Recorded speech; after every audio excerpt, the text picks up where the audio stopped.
We'll see if they execute it. Kyle Moore, the receiver, who is not playing today for the Rams. Drop back. Beaudry in trouble. Squirts free, but he can't get away from everybody. Finally, he loses the football, and the Rams recover. He took a shot trying to get some yardage on what was, needless to say, a busted play. There was absolutely no time for Beaudry. And the Bruins got off the football real well. Number 97, and we don't have a 97. I think that was Taupuli. I'm not sure if the numbers are correct, but there's the hit. And fortunately, Johnny on the spot was Jackie Lee. And timeout called by the Bruins as their special teams apparently not prepared to receive the punt, and they'll take a break. 10:05 left in the first quarter. The Rams about to punt. Welcome back to our high school game of the week. Chris Hyde for the Rams back to punt. Standing at his own 25, gets it away as Travis Hanks back to receive. He fumbles it, gets hit, loose ball, a flag is down. The Rams got it. I think we're going to have a flag against the Bruins as one of the Bruins hindered the Rams' effort to try and recover.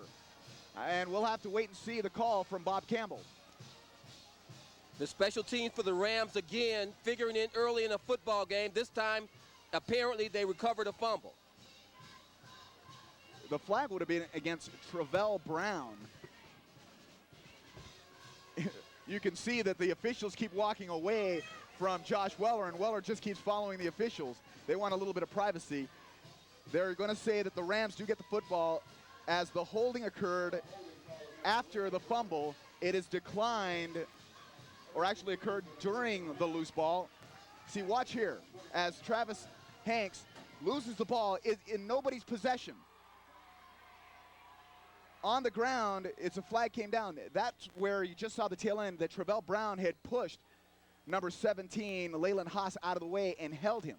That's where the holding was, and since the ball had not changed possession yet, if they had accepted the penalty, it would have belonged to the Bruins. Well, Hanks really should have just pounced on the football. It seems that he was trying to pick it up and run. The first big break of the ball game goes to the Rams. They've got it first down and 10 inside the 25. Jordan gets it, gets a second burst of speed as he finds an opening and gets across the 15. Meanwhile, down on the field, Eddie Van Geis has a report. Willie and Errol, the atmosphere doesn't get any better. The stands are shaking. You can feel the ground moving. And we're not talking about an earthquake. We're talking about the two best records in preseason in the Moore League. 5-0 against 4-1. Very, very exciting. The offense of Wilson against the great defense of Millikan. But after tonight, somebody's going to be in league play 0-1, and somebody's going to be 1-0. Let's go back upstairs to Willie and Errol. DeAndre Grant gets the football, gets the first down, stays on his feet, gets to the 5. DeAndre Grant is a load. And, you know, people talk about Jermaine Mack, but DeAndre Grant showed us last week, Willie, that he's a load also. Now, they have Josh Jordan, even though Gabe Anderson did a good job last week, but Josh Jordan is a fine runner. We saw him against Warren, and he really electrified the crowd. DeAndre Grant runs as if he has a low center of gravity, but that would not be the case. He's got a pretty much all over center of gravity. He's a big fella. Transfer from Jordan High School last year. At 5'10", 250, he's a mailbox. The give goes to Jordan. Needs a block, can't get it. He goes down in the backfield. Good defensive play by the Bruins, and Terry Charles, the player credited with the tackle. Good play by Terry Charles coming up from his secondary position. And it was made possible by Ray Tapuli, who really pushed Jordan inside. Now watch Tapuli. He fought off well, Tony Williams. Well, it actually was Tony Williams that turned him inside. And in on the tackle, Jermaine Mack, and coming up over the top, Terry Charles. But turning him in, that was a good point. Tony Williams, however, is the person responsible. Second down and goal from the 8. Give goes to Jordan. Jordan gets the corner. Jordan's in. Touchdown, Rams. Simply a foot race.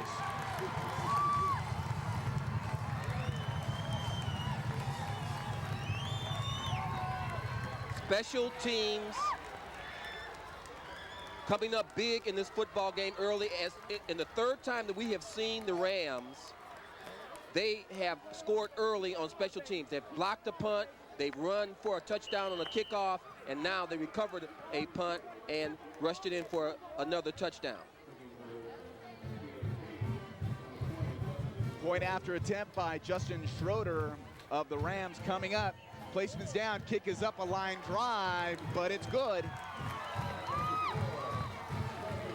7-0 in favor of Millikan.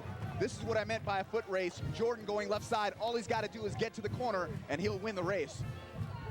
Yeah, I ran Terry Charles. That play was closed in. We had a couple of guards and tackles pulling. Number 53 for the Rams. And that is Jason Murphy, who does that very, very well. We'll take a break. Rams lead it 7-0.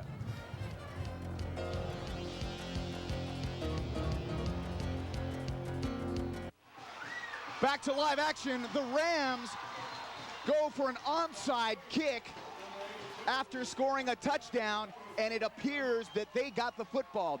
That football hit somebody. If it hit a Ram, it belongs to Wilson. It all depends on who it made contact with. If it touched one of the Bruins, it belongs to Millikan, and that is the call by Bob Campbell. Let's see that play again. Tony Peralta told me yesterday, Willie, that he was going to do this when he scored. If he scored first, he told me that he was going to employ an onside kick, and he did it, and apparently he did it successfully.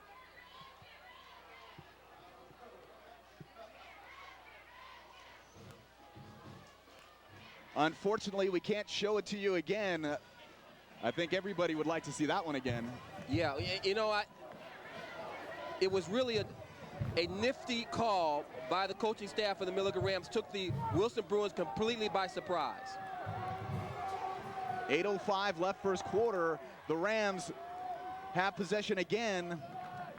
This is their third possession offensively. Jordan slips free, picks up bonus 3 yards after he was stopped after a pickup of 1, so make it a total of 4 yards gained as the Rams take over right on the 50-yard line. What you saw when we came back from the commercial break was the Rams had picked up the onside kick and it ran with it, but once the ball had been recovered by the Rams, they could not advance the kickoff. Tony Peralta said that he was going to try to keep the Bruins offense off the field, and he's doing that so far. Double pass, and it could work. Instead, it's nearly intercepted. Josh Weller was very close to making that a double pass forward because Weller was not well behind Beaudry. In fact, you'll get a good look at it. Weller's supposed to be behind Beaudry. Instead, he's in front of him. This is an illegal forward pass. The pass, however, broken up at the last moment nicely by Nigel Eason. Nigel Eason really recovered very well. Weller, of course, was the quarterback last year. He should have put a little bit more oomph on that pass, and then it might have been 6. Mark Wells, the intended receiver. On the play, Beaudry needs to hit Weller, but needs to hit him behind him so that it's a lateral, not 2 forward passes on the same play, which in essence is what happened. I wondered, did the referees see that, Willie? You saw it, but they probably did also, and they would, if they were wanted, they would have nullified it. Right, well, they would have called a penalty for an illegal forward pass. However, I think they gave Beaudry the benefit of the doubt because his momentum brought him backward as he threw the pass. And I think they give him a little bit of the call on that because of the momentum. And we didn't see a flag, so apparently you're right. 4th down and short. Rams going for it. They've got nothing to lose. This wasn't even supposed to be their ball, but Jermaine Mack, wow, what a hit. On 4th and short, Josh Jordan got none of it. Well, Jermaine Mack figures to be the most valuable player thus far in this young season, at least for the Wilson Bruins. He has done it at both sides of the football. Josh Jordan, playing his first game since being out last week, was leveled behind the line of scrimmage. And that'll put you back out.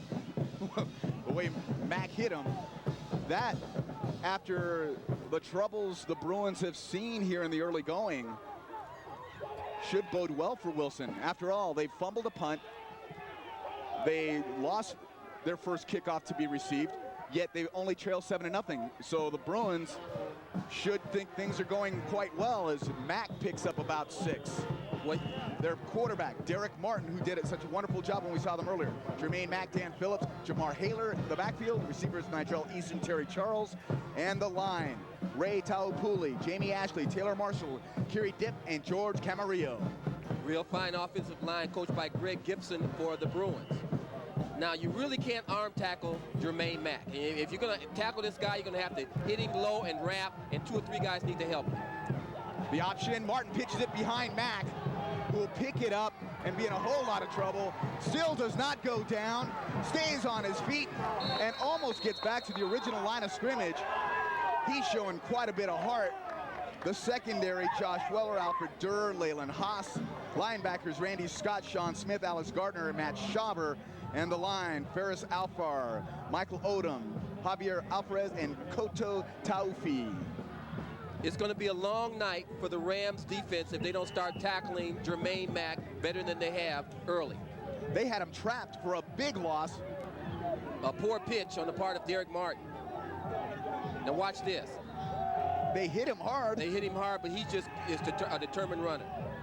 The pass, incomplete. A flag comes down as Leyland Haas guilty of hitting too soon, as the pass incomplete intended for Dan Phillips. You know, you spoke about the numbers at the outset that the Bruins do not have nearly the personnel that the Millikan Rams do. A clear indication that that is the case. You look at the program for Millikan, their roster takes 2 pages. The Bruins send us their roster on 1 page, and in twice the type size that Millikan has their roster printed on. I would think that the Bruins are saying we're going after quality, not quantity. And that's the only thing they can say, because they're outmanned today when you go down right down the roster. I'm not sure it's going after as much as fortunate to get out to perform. The option, this time the pitch is good. Mack trying to get to the corner, gets near the 35 before being dragged down. On the bottom of that pile for the Rams was Alex Gardner. Of course, the Bruins in the Delaware wing T offense, and that means a lot of motion in the backfield. They run from a power set. They run with a sweep, a belly series, and a waggle pass formation. They line up about the same each time, but they give you 4 or 5 different plays in their playbook. They give up the middle, and they ran that deception to perfection, as taking the handoff, I believe, was Mack. But I'll tell you what, I was looking everywhere else. Yeah, this offense can really fool you. You really have to watch the guards, and the direction that the guards go, pretty much the ball is going to go that way. But if you look in the backfield at the misdirection of the running backs, you will get fooled. Derek Martin showing a great sleight of hand. Remind me to watch my wallet the next time I talk to him. As the give goes up the middle, no sleight of hand and no exceptional moves by Jermaine Mack, and he picks up just 1 yard. Now, the Rams are probably stronger up front, and the Bruins are more athletic and quicker, and that might be a factor in the football game. 2nd down and 9, 4:05 left on the clock here in the first quarter. 7-0 Rams lead it. They scored on an 8-yard touchdown run by Josh Jordan after the Bruins had fumbled the punt by the Rams. So it was a Bruin turnover that led directly to the Ram points. 2nd and 9. It's the option. It's given off. As taking the football was Dan Phillips. Phillips gets to the 22 before being dropped shy of a first down. Eddie Van Geis has a report. When you talk about the old glory days of Millikan, we're going way back about 10, 11 years ago, and this is the general that orchestrated it, the legendary coach in Long Beach, Dave Radford. Dave, what do you tell Tony Peralta? You've had some great teams, your many years of coaching, 34 years. What did you tell Tony before this big game tonight? I just watched Tony and I just applaud for him. He's doing a great job. He's the first guy I hired when I became the head coach. He's one of my great sons. I just love what he's doing. You know, you might be retired, but I'm looking here. You're scouting the offense for Tony. You still love this game, don't you? Oh, I miss Friday nights. This is a great place to be. What's the biggest highlight when you talk about those big years, 85 and 86? Does one thing stand out? Seeing all the kids come back on a night like tonight, just watching them have good jobs and great families. All right, Dave. Nice to have you here. Keep up the good work. Coach Dave Radford, everybody knows him, the Dean of Long Beach coaches. The General is a legend. Let's go back to the exciting call of the play-by-play upstairs to Willie and Errol. Thank you very much, Eddie. Indeed, the military genius Dave Radford with the incredible resemblance to Norman Schwarzkopf. In fact, you want to talk about having a great scout. How about Norman Schwarzkopf scouting that Iraqi offense? You know, that's... Well, you can't get much better than that. And Dave is a military history expert, and he has set me down for many an hour talking about the first Civil War battle at Bull Run and the Battle of the Bulge. Better say this correctly, because you'll be all over you. Yes. And after I nodded off 4 or 5 times, hey, wake up, you got to hear this one. But he's a great guy, fun to be with.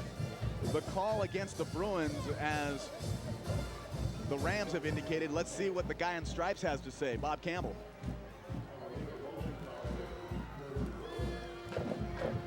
That'll set up 4th down and 6.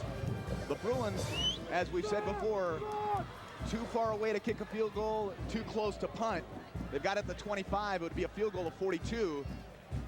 The play busted, but still the throw, it's complete. Is that a touchdown? No, just out of bounds. That one looked like a broken play, but Derek Martin able to get the pass off. It was caught by Terry Charles. Now, Terry Charles is 6'3". This might be called back, though. I did not see the preliminary indication. I thought he said against the Rams. Ball in the air, it is indeed out of bounds. They're bringing it down to about the 2-yard line. Looks like a complete pass. Well, that's where he was down. I think this is at the end of the play, a personal foul, roughing the quarterback. So it'll go half the distance to the goal, so it'll be at the 1. Well, Charles got it back of the defense that time, and Derek Martin almost had the ball stripped from him. Now, Ram fans might say, well, hey, if you're going to rough the quarterback, that was as good a time as any, because they only really, in essence, get 1 yard. But imagine if the pass had been dropped, that would have been an automatic first down. There's never a good time to commit a penalty like that, as Jermaine Mack goes over the end line into the end zone, touchdown. Well, we need to take a look at not necessarily the touchdown, but the play that led to it. Mack looks like he is hurt. No, that's not. That's the lineman. It looks like he's hurt. But Derek Martin had to wrestle the ball away from someone almost and turn and saw that big target down on the 2-yard line. And Derek Martin is himself about 6'1", so you have 2 big guys throwing the ball at each other, and it led to a touchdown. The key play, that 4th and 6 play, in which the Bruins got Mack in a position to score. Well, who else do you want to give the ball to on the 2-yard line but Jermaine Mack?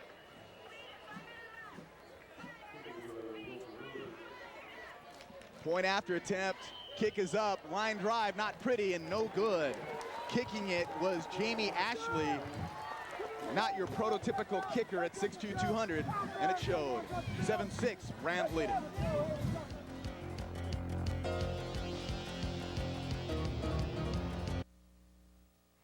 Welcome back to our Long Beach High School football game of the week. There's the Rams receiving core as Leyland Haas and Josh Jordan back to receive. In the earlier game that we televised, it was Jordan and I believe Gabe Anderson who returned kicks for touchdowns. It was an incredible opening night for this Millikan squad as they defeated the Warren Bears at Warren. It'll be Jordan from the 15, loses it along the sideline, and he's out of bounds. That's the best possible scenario if you're the Bruins. You kick it at the best kick returner of your opposition, and he drops it out of bounds. Still is pretty good. Well, actually, it's behind the 20-yard line, so actually it was a pretty good kick, and the Rams find themselves deep in their own territory. Well, the Rams were not able to capitalize on excellent field position after they recovered the onside kick when they had the football right at the 50-yard line, and they gave it up on downs when Jermaine Mack stopped Josh Jordan.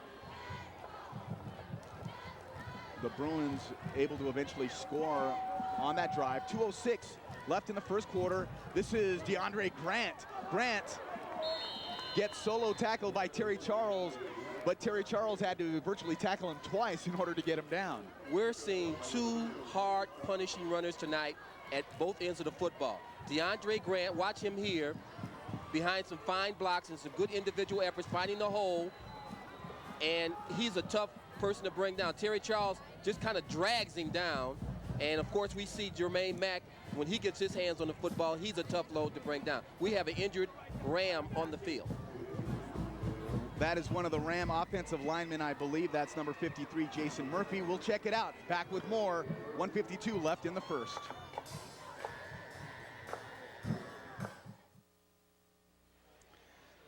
Welcome back to our Long Beach High School football game of the week. It is Jason Murphy who is being attended to down on the sideline, or excuse me, down on the field, as he was shaken up on that last run. They've been looking at his left knee.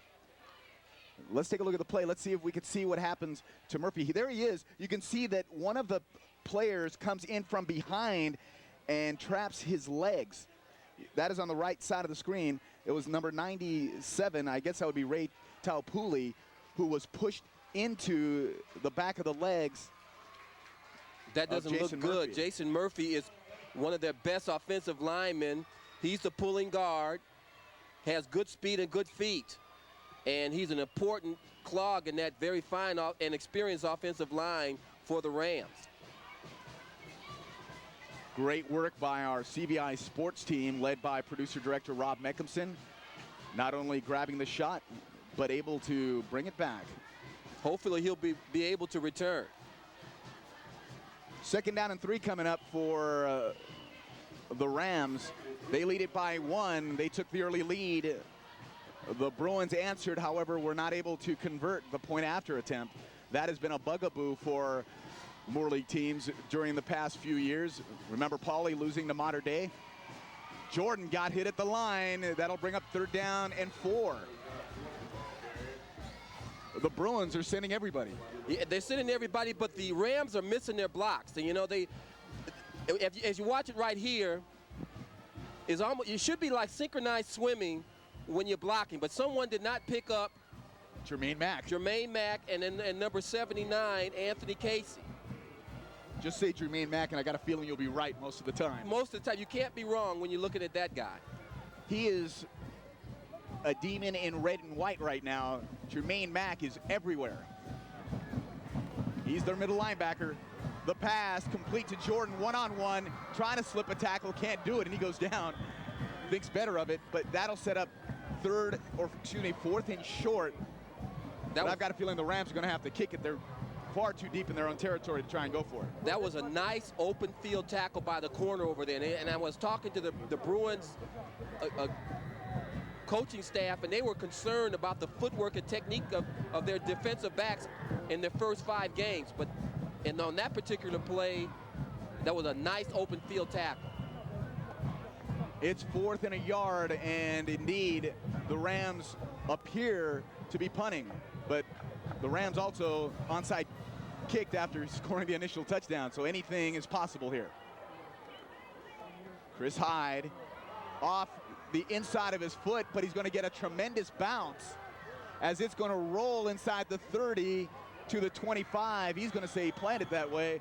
That kick of 50 yards as time runs out in the first quarter. A 50-yard punt, 30 of it on the bounce. We'll take a break. Rams lead it by 1, 7-6.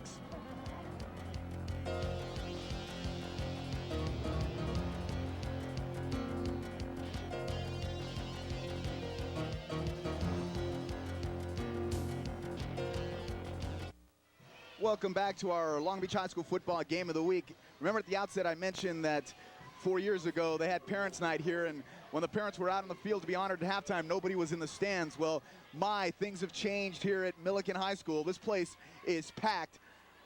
That is nice to see. Bruins have it. Martin rolling, throws on the run, completes the pass, making the grab, Nigel Eason, and then he pushed off one would-be tackler and nearly broke another tackle and would have been off to the races. This was a nice athletic reception by Nigel Eason, the tight end. Now Derek Martin shows his athleticism getting away from the tackle. He had him, and then it wasn't a nicely thrown ball, but it was caught nicely by Eason. Weller taking the man and not the ball. I'm not sure if he could have knocked the ball away as the option. The pitch goes back, spin move nicely by Lawan Edwards. Edwards is gone, see ya. Lawan Edwards trapped in the backfield momentarily, and then he is out of here. 56 yards. But a flag is down at the 22. That's, I've got a feeling, going to be a clip. I don't know why, because no one was within 10 yards of Lawan Edwards. I may be mistaken, because there was really no reason for anyone to even throw a block. Every block needed. What made this success was a good spin move and good athleticism by Lawan Edwards. And it was a nice ball fake by Derek Martin, but they had him in the backfield, and they just missed him on a nice spin move by Edwards. It is a personal foul against Wilson. However, apparently Lawan Edwards had scored. The flag thrown in the vicinity of the foul, but not necessarily indicating the location of Edwards. So Edwards, give him credit for that 57-yard touchdown run. And then the penalty will be marked off. I'm not sure if on the point after or on the kickoff. Let's get a report from Eddie Van Geis on the field as they mark off the penalty now. Regarding the injury to Jason Murphy of the Millikan team, I spoke with team doctor, Dr. Paul Schreck. He tells me that there's a problem with the tibia. They're hoping it's a bruise, but they're not taking any chances. It could be a stress fracture. He's going to be off for x-rays. He won't be playing anymore this evening. Let's go back upstairs. Hopefully those x-rays will come up negative. That's a tough break for the running game for the Rams. He is a very important part of the offensive attack. Well, a 35-yard extra point about to be attempted by Jamie Ashley. Placement's down, the kick is up. Oh, it's definitely long enough. How about that? It's good. Ashley boots the point after from 35 yards, but on the standard PAT, he missed it. Well, Bruins lead at 13-7, and we'll take a break. Back with more in a moment.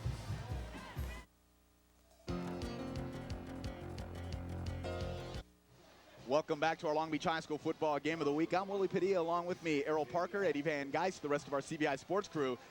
The Bruins about to kick off to the Rams. Bruins leading at 13-7. Will they try an onside kick? Let's see what Ashley's got in mind as he hits a line drive between the two kick returners, and that'll be a touchback. The Rams will get the football at the 20. That last drive, if I'm not mistaken, a two-play drive for the Bruins. There was the completed pass to Nigel Eason, setting up first down and 10. And on the first down and 10 play, Lawan Edwards gone. 57 yards. Well, the rushing attack and the passing attack has been affected before and during the game for the Rams. Their best wide receiver, Kyle Moore, is out. Now one of their best offensive linemen, Jason Murphy, is out.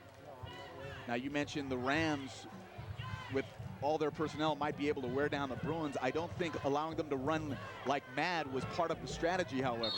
That 57-yard run, a foot race, that's not going to tire out too many folks.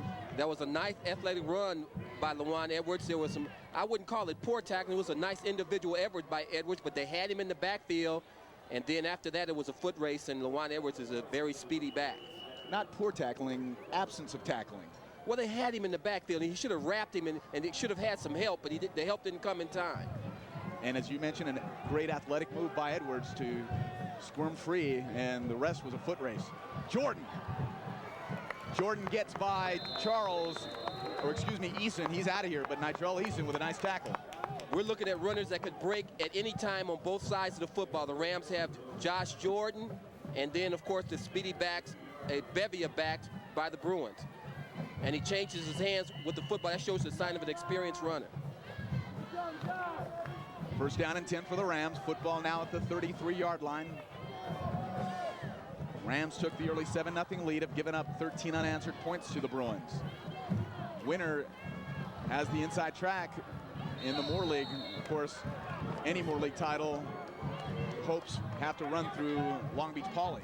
Despite their 2-3 record, don't let that fool you. They didn't lose those games by many points. I think by a total of 13 they lost those 3 points. And more importantly, they played quality teams.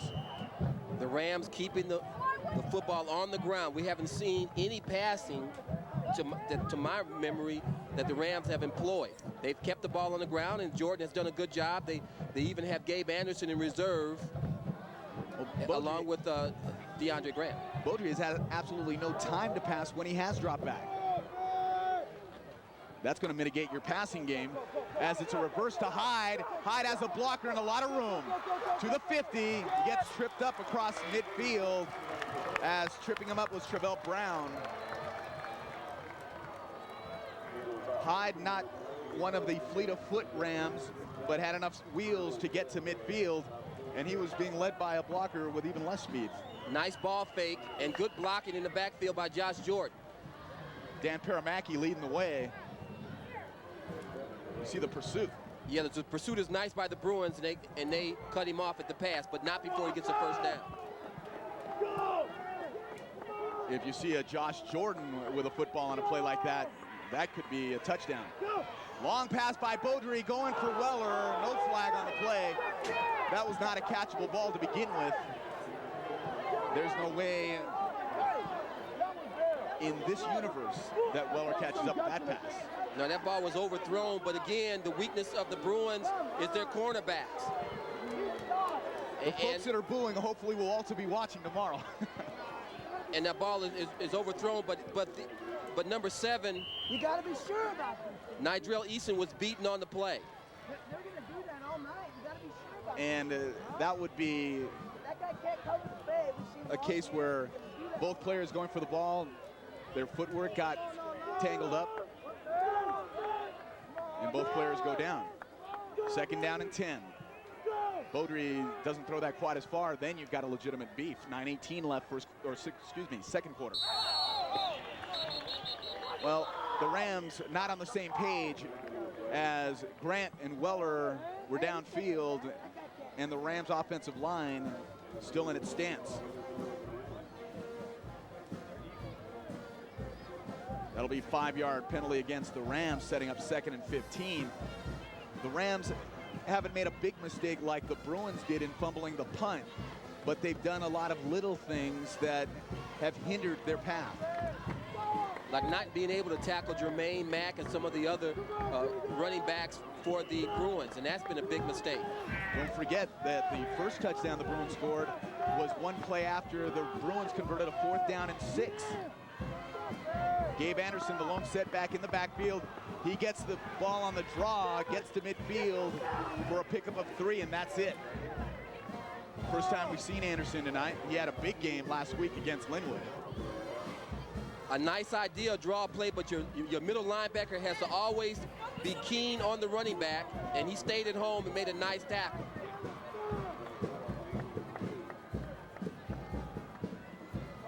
With both teams running the football almost exclusively, the clock moving relatively quickly in this ball game. That's the kind of game you like, Willie. I've done Los Alamitos games that take us till 11 o'clock. So when they pass 40 times in a ball game, this is nice. Rolling to his left is Beaudry, going downfield, again overthrowing the intended receiver. This time, the intended receiver, Tony Garcia. Clock stops with 8.5 left in the second quarter. Garcia making his first start of the season, replacing Kyle Moore. That ball was overthrown again. Beaudry was in great duress, running to his left, trying to throw it his right, did not have time to square himself, but got that throw away. Now the Bruins an opportunity to start putting the Rams away in a sense. They'll be receiving this punt by Hyde. He'll be kicking from his own 37. Back to receive Terry Charles. A good return could spell problems for the Rams. Good kick by Hyde. Nice he hang time. skies this one. Fair catch made by Charles. So great job by Chris Hyde to mitigate any potential return by the Bruins. It was a nice snap. It was a nice kick because it had good hang time, and it had nice yardage on it. So you couldn't ask for much better. Not as much yardage as the 50-yard kick that bounced for 30 yards, but they'll take it's all relative. That's right. And it was good coverage by his special team guys. You mentioned hang time. That thing had a parachute. First down and 10 for the Bruins. They've got the lead. They've got the ball. Time is on their side with 8:22 left in the first half. Rams have too many players on the field, as trying to hustle off the field was Javier Alvarez. Alvarez just attempting to get off, let everyone in the place know that they had too many players on the field. But there was no call against the Rams. How about that? They got away with it.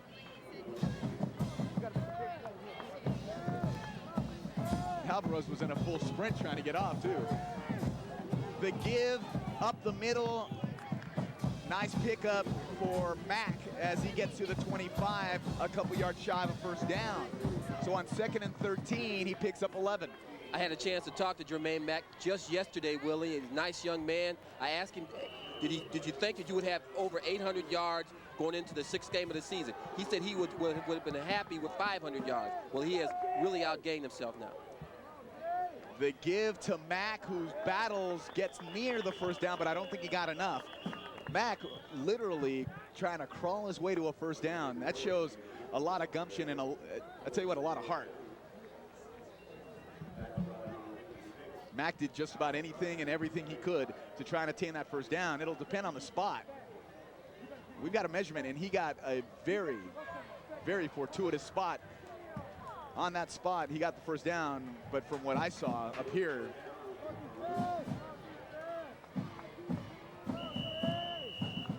I thought the spot a tad bit generous.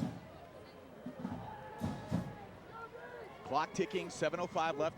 Look at this crowd here at Millikan High School. The rest of Long Beach must be empty right now because everyone's here. There's a spot in their program that says, "Have you heard we're 5-0 for the Rams?" is the indication. Well, apparently everyone in this neck of the woods has, because they're here tonight. Martin rolling, he's gonna run with it. He's got a first down, gets a block, but gets drilled out of bounds after crossing the 40. This is high school football. They don't slide like they do in the pros. Now, this is the difference in the Bruin program over the last 3 or 4 years or many years since they've been winning the wing tee. They have not had a quarterback that can do this. I mean, he has a threat to throw because he has a strong arm. He has Big Charles, a 6'2" receiver, looking for him. And now he runs himself. He can break 50, 60 yards without being caught. An added dimension to the Bruin-Delaware wing team. First down and 10. Football at the 43-yard line of the Bruins. In motion goes Edwards. He's got the ball. He's already ran for one 57-yarder. He got to midfield and got tripped up. But a nice pickup. Rams saying that the ball was loose, but they're the only ones excited. Alfred Durr did a good job at his quarterback position for the Rams in turning that play in. Otherwise, he could have gone outside, and they probably would not have caught him.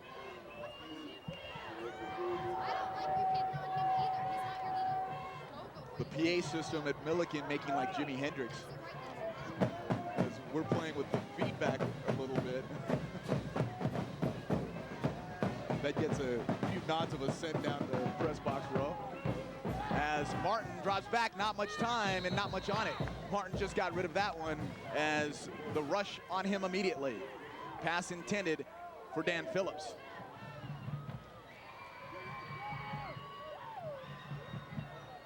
Number 30, Matt Sharver, applying the pressure on Derek Martin. That's what they need to do more. Derek Martin's a speedy back. You got to get to him quick. Otherwise, he'll get a chance to look over your defense, and he's a tall guy with a strong arm and some other abilities. Sharver making a good play. It's Mack up the middle. Tackle made. And a first down for the Bruins.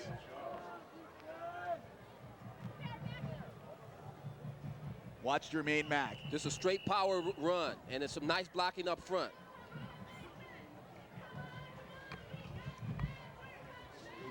Jermaine Mack, he's a load to bring down, and they're going to have to figure out how to tackle him better. But his offensive line is really blocking for him very well. A time-consuming drive as well as it's the inside double reverse to Jamar Hales. Hales, did he lose the football? He lost it right in front of the Ram bench. Tony Peralta, Letterman jacket and all, it would appear, on the field immediately after Hales lost the football. I think he was down before the ball was fumbled. And I think the referee is saying the same thing. Well, there's that old football adage that the ground cannot cause a fumble. Let's take a look at it again. Double reverse here, inside double reverse. Let's see, he's got it. His knees were down. Yes, his knees was down. So it's a good call. I think you get varying opinions from the Rams side of the bench. Of course, they have a vested interest. It's Martin who holds on to it, then goes over the middle. It was nearly broken up, but Terry Charles somehow comes down with it. Leyland Haas was right in the middle of the path of that pass. Terry Charles took it away. What a play by Charles. And what a play by Derek Martin with nice ball fakes, and he turns to squares his shoulders and rifles one right in the center of the field. More motion than in a Canadian Football League team. Nice handoff then. Watch him turn his shoulders and rifle this pass. Nice throw. And nice defense, but Charles comes up with the ball. Phillips is in motion. Martin has wide open receiver in the end zone. Touchdown, Terry Charles.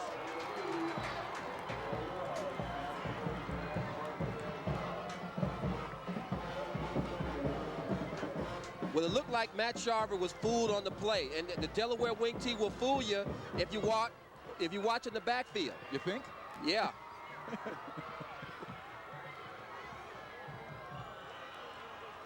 Charles, to say he was all by himself would be an understatement. Sometimes receivers drop those tight because they have too much time to think about it. And you know Schaver was hoping. With 4:19 left, it's now 19-7 Bruins, and they're going to go for two, a smart move to try and up the lead to 14. The give goes to Mack. Mack, is he stopped? They'd have to say that his helmet and shoulder pads got over, but not the football, and that's exactly what they're going to say. Take a look at the score, and take a look, Terry Charles all by his lonesome. Yeah, Sharver was fooled on the ball fake. Nice grab, that wasn't easy. 19-7 Bruins. Don't tell me that.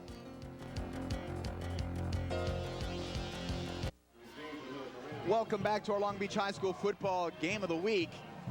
The Rams opened up the scoring with an 8-yard touchdown run from Josh Jordan, but it has been all Bruins since then as they have scored 19 unanswered points, and now the Rams in a situation where they really do need to score to get something on the board. Remember, the Bruins will get the opening kickoff of the second half, and there's only 4:19 left here in the first half.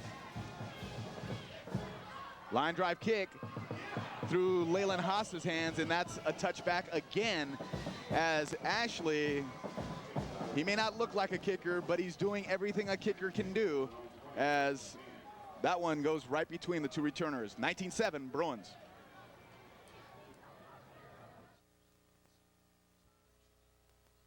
Welcome back to our Long Beach High School football game of the week. Bruins and the Rams, 19-7 Wilson.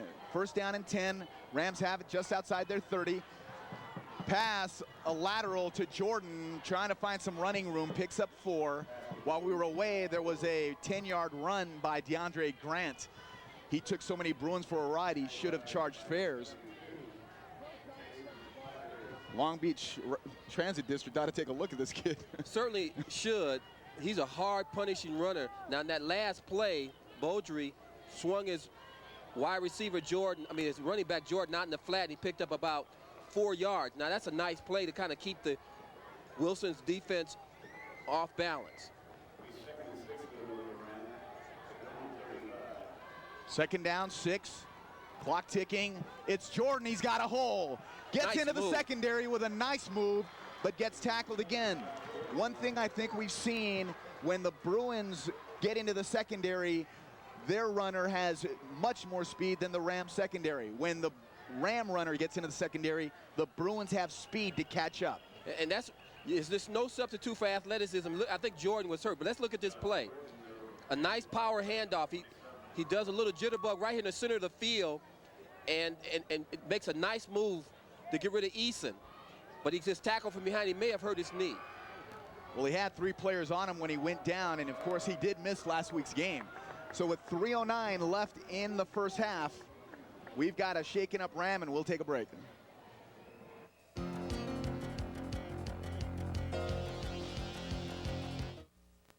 Welcome back to our Long Beach High School football game of the week. Josh Jordan popped right up as DeAndre Grant. You get a look there as to what a load Grant is.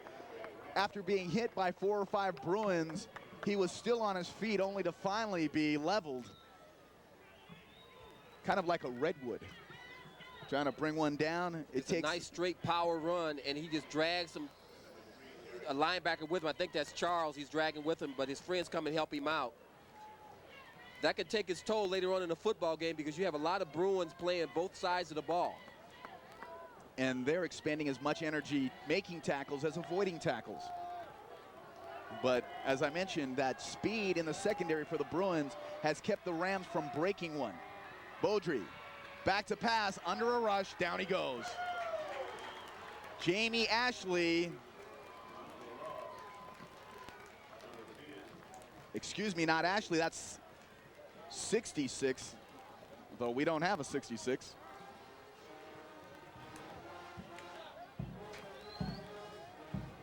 And the parents of number 66 make sure that J.C. Clark gets us a more up-to-date roster next time.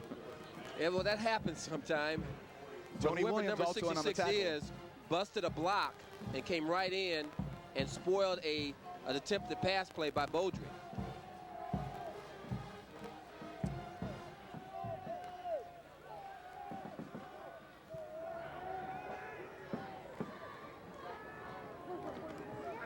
The pitch back, this is Gabe Anderson. Down in the backfield, it's Jermaine Mack. Fine linebacker, fine running back, fine team leader. I mean, he's really a man possessed, very focused this year, showing superlatives at both sides of the football. This is just a pitch play, and if someone had blocked Mack, this would have been a successful one, but Mack made a beautiful open field tackle. And he just darts out of the linebacker position into the backfield of the Rams. Nobody there. It's now 4th down and 9. I've got a feeling 66 is Kerry Dipp because I have not seen a 55. So unless Dipp is on the sideline, I'm going with Kerry Dipp as number 66.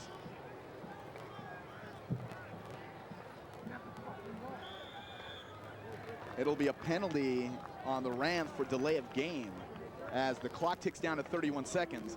And what Tony Peralta's trying to do here is run out as much time on the clock to give the Bruins as little opportunity to score here late in the first half. Interesting thing about Jermaine Mack last week, he was running out of his jersey. His jersey was ripped off him in the first half, and in the second half, he had number 87, and they said, well, who is that guy? Here's another fine running back you have on your team, and they didn't know that was Jermaine Mack, who had to wear a different jersey. Hyde gets off a dandy punt. He gets the roll inside the 5. Right there to stop it is Matt Williams, but it needed no assistance. Beautiful punt by Hyde, and the special teams for the Rams still playing well, but not well enough as they trail by 12, 19-7. Only 20 seconds left in the first half.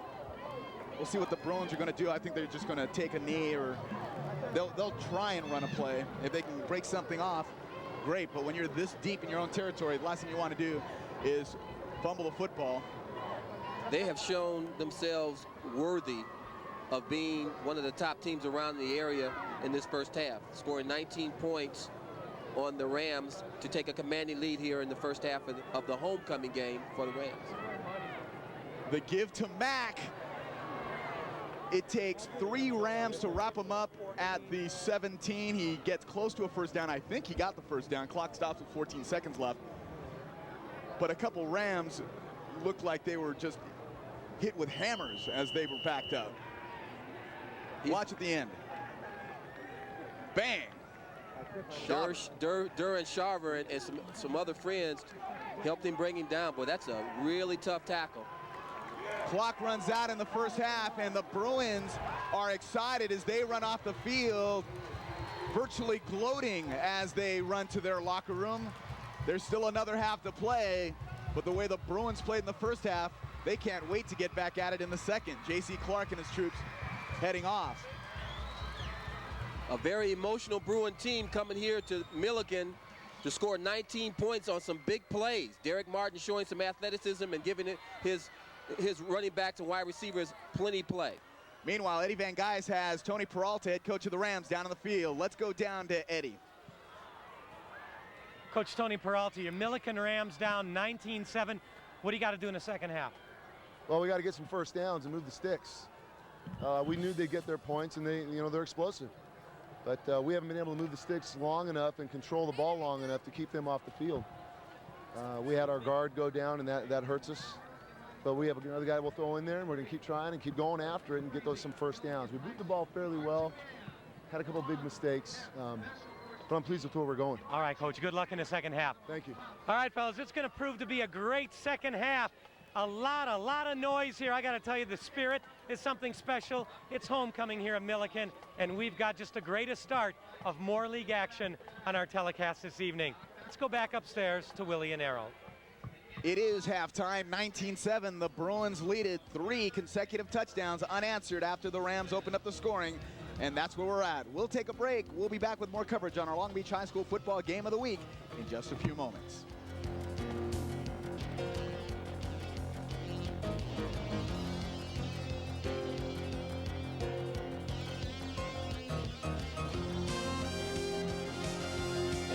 The records of the teams in the Moore League entering the opening game of Moore League play: the Rams 5-0, Wilson 4-1, as we mentioned. A surprise is Pauley at 2-3, but their schedule is so tough, and those 3 losses by not many points, so that's something to be considered. Jordan 2-3, Lakewood 2 L's in their name, 5 on their record. Compton 0-5 as well.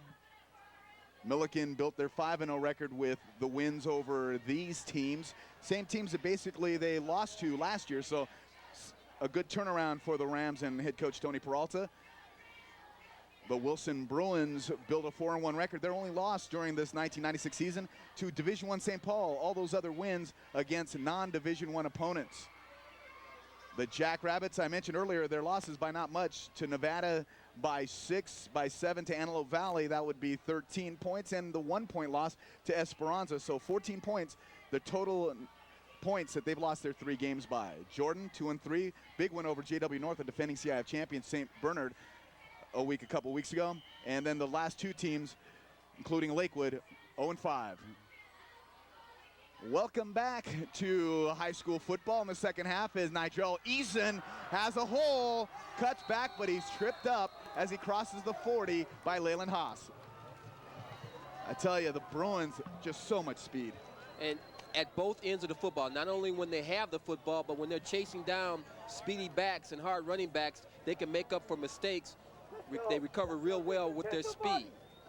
2 things that benefit the Bruins that we mentioned before: they have small numbers on their sideline, so a lot of players playing both ways. But with their offense running the football, it moves the clock more quickly. Therefore, less plays are played during the football game. So they're not going to be as tired as the game moves along. And there should be a pass interference against the offensive player, Charles, but no call there. Charles, a 2-hand shove to get, I think, Shaver out of the way. Well, the Bruins take full advantage of their height on most pass plays. You see the ball fake by Martin, and he just kind of throws that ball in the rainbows. Charles being so much taller than Shaver, but Charles going after the football, Shaver having good position. It could have went either way. I don't know about either way, because only one player had both hands on their opponent, and that was the offensive player. You can have incidental bumping, and both players are entitled to a shot at the football, but you just can't shove the other player out of the way. Lawan Edwards, who had a 57-yard touchdown run earlier, gets nothing on that 2nd down and 10 play. That'll bring up 3rd down and 10. Big series for the Rams defensively, as they will try and stop the Bruins and get the football back. They gave the Bruins good field position to open up this drive, but hopefully for the Rams, they can stop them quickly. That was a nice tackle. That's the type of tackling that you have to employ against any team. I mean, poor tackling will get you in a lot of trouble. And in the first half, the Rams didn't wrap real well. As a result, big plays were employed.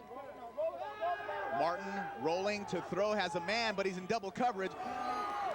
Still somehow completes it to Nigel Eason. On 3rd and 10, they pick up 16. Now, you know, he had a lot of time to throw that football on a rollout pass, and he can run the football, and he has a nice arm, and he throws it to his strong side. Nice ball fakes, kind of frees the linebackers.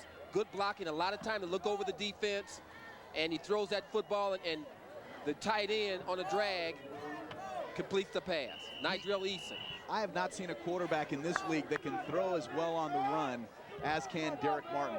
He throws beams of light while in a full sprint.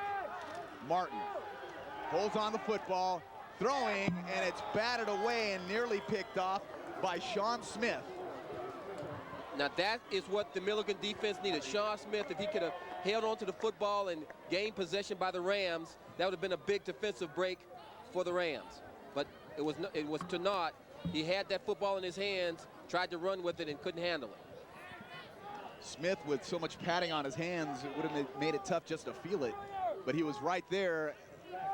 Fortunate for the Bruins that they were not picked off. Tony Peralta got a good defensive play there from Smith. But I'll tell you what, Martin must not have seen Smith because his big number 44 was right in front of him.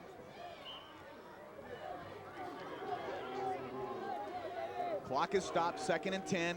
In motion is Edwards, but it's Jermaine Mack who gets the football and does not get tackled till he's got a first down.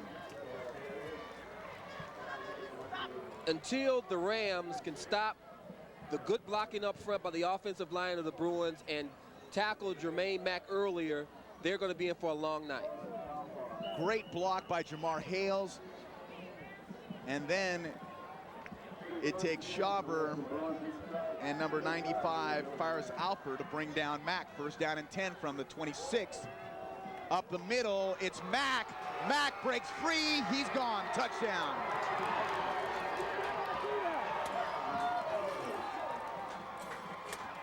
A 26-yard run for Mack.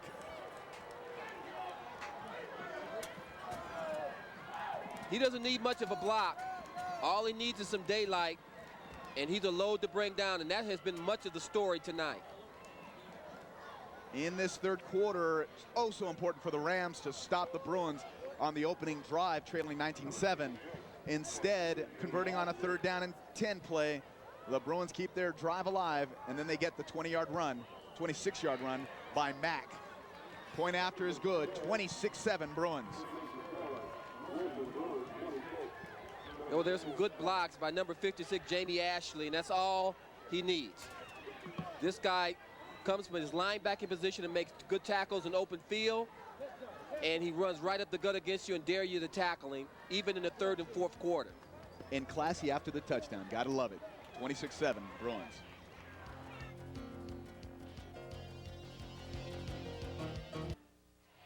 I had made an analogy at the halftime break to some gentlemen here in the press box, and one analogy of this Millikan Ram team with a 5-0 record built on non-Division I teams is that they were, in essence, an Evander Holyfield of high school football, a pumped-up heavyweight.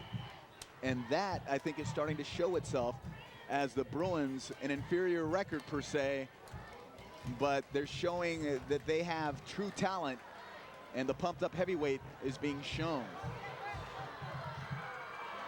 Jordan retreats, bad move.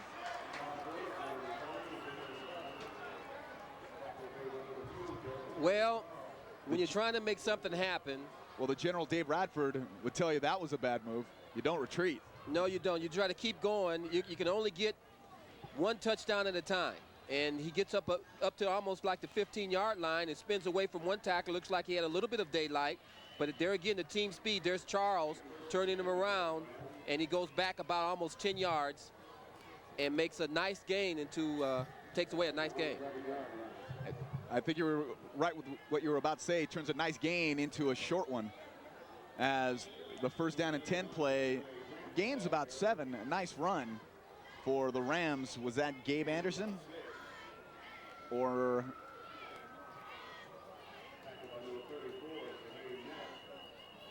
I guess we're going to go with DeAndre Grant.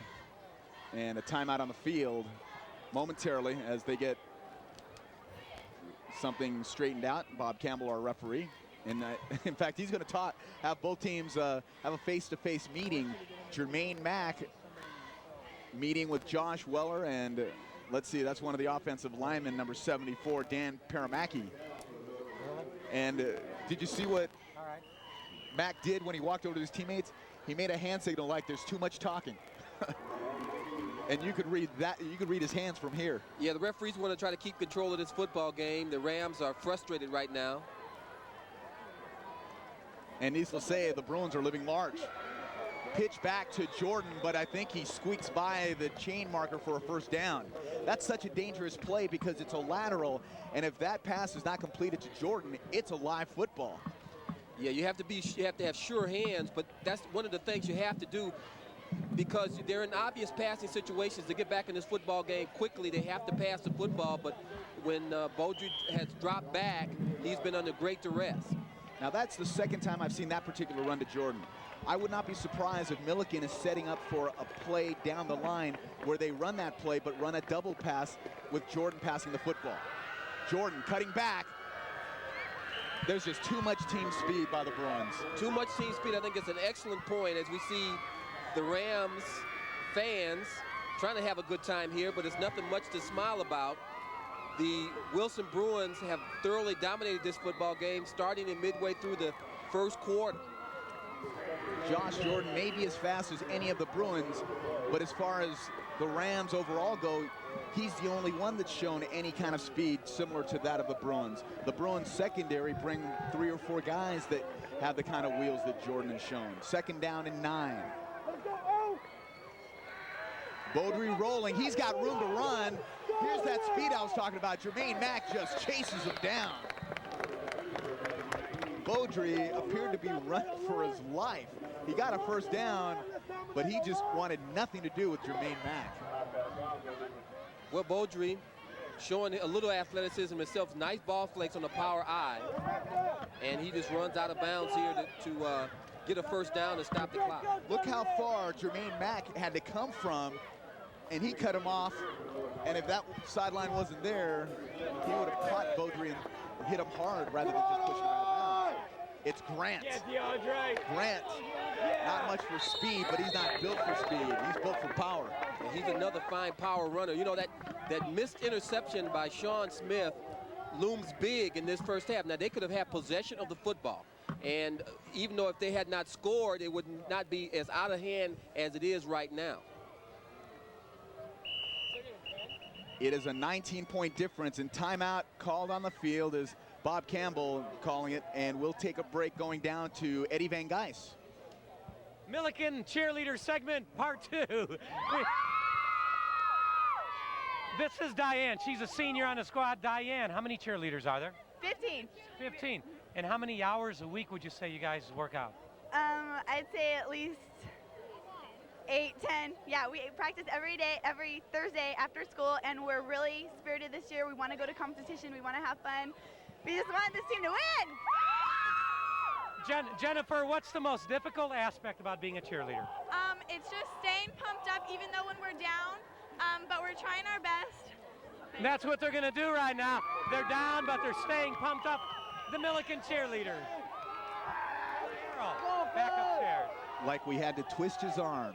Second and short, is that Grant or Jordan? That's Josh Jordan. Josh Jordan. A little too much wheels for Grant.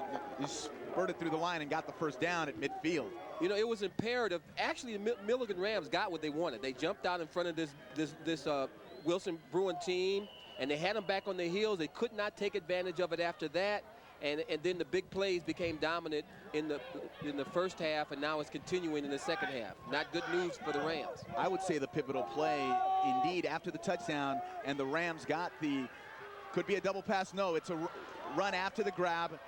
Staying on his feet, gets knocked out of bounds, does number 82. That is Mark Wells. Wells got hit upside the head. He got bopped out of bounds. Picks up about 6 or 7. Good play, but the critical play of the first half, in my opinion, was after the Rams had taken the lead and after they had recovered the onside kick on 4th down and short. They gave the ball to Josh Jordan, and he got drilled by Jermaine Mack, not able to get the first down on 4th and short. That gave the Bruins the ball back, could not sustain the drive for the Rams, and the Bruins would go down and score on that drive. 2nd and 2. Rams would like to score here. It would certainly get him back in this game. The pitch, not a good one, but Jordan covers. It's got to be a good pitch, and that one wasn't.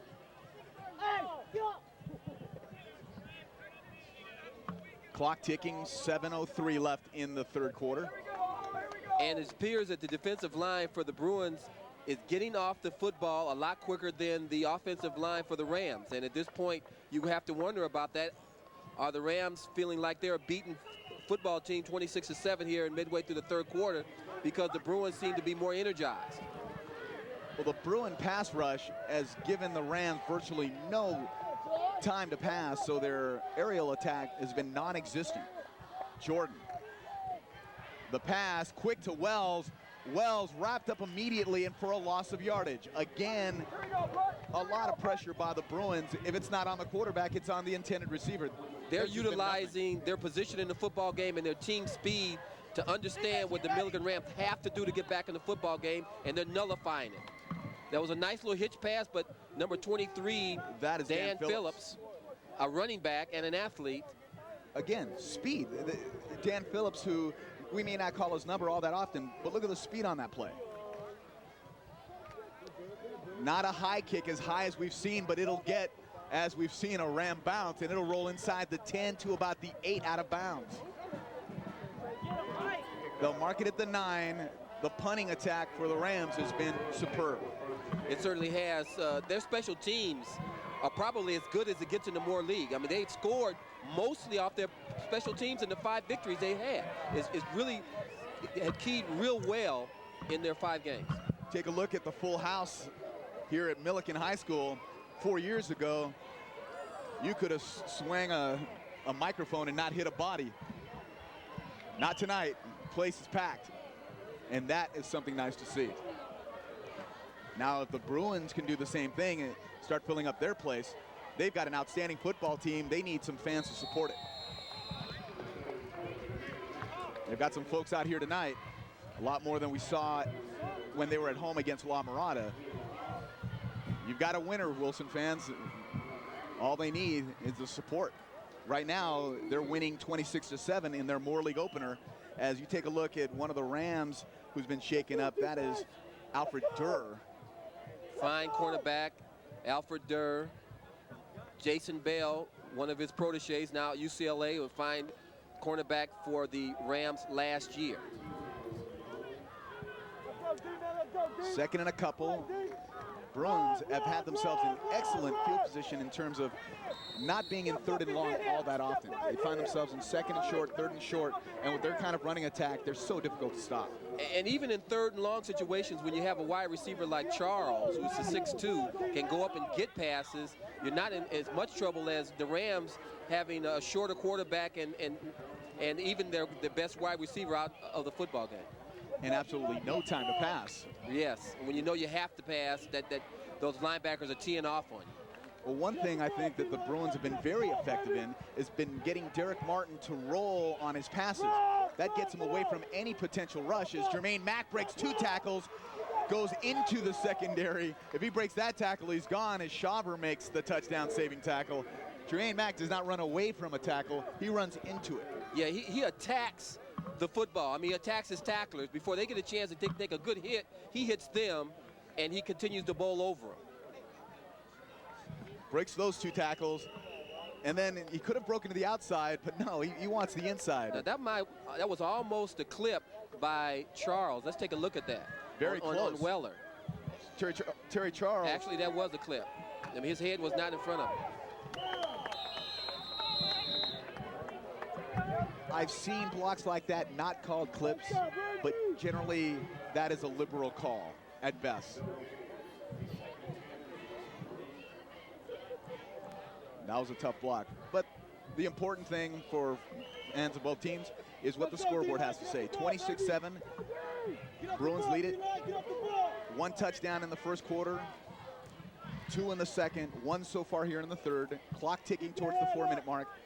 The Bruins keep the clock running with their running attack, but also they use as much of the clock to limit the number of plays as Derek Martin gets away from the rush and gets tackled by his own lineman.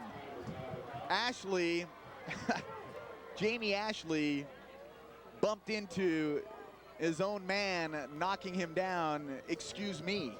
Well, you know, he really should have been caught in the backfield. They had good angles on him, but they just kind of reach and they don't go after him.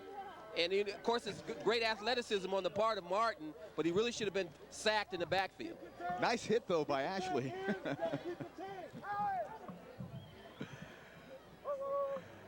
Third down and long. He may not laugh tomorrow, but he'll laugh eventually. Clock ticking again, 3:10 left. This is the deepest drop. It's a screen to Mack. Gets a good back block. And Mack goes down shy of the first down, I believe, as he's tackled at the 45, make it the 44. You would think that with so many Bruins going both ways, that they would be the ones that would be tackling poor. But as it is, the Bruins seem exhilarated, and they are blocking well, and they are tackling well, and they're running well. Nice tackle, by the way, by Randy Scott, who did not get all of Mack, but as he was losing him, he got enough shoelace to knock him down and make it 4th down and about 3, force the Bruins to punt. Bruins haven't punted in a while. In fact, I'm not even sure if they punted yet. It's a high kick. Jordan receives it at the 24, breaks one tackle, and he's down shy of the 30. And flags are down.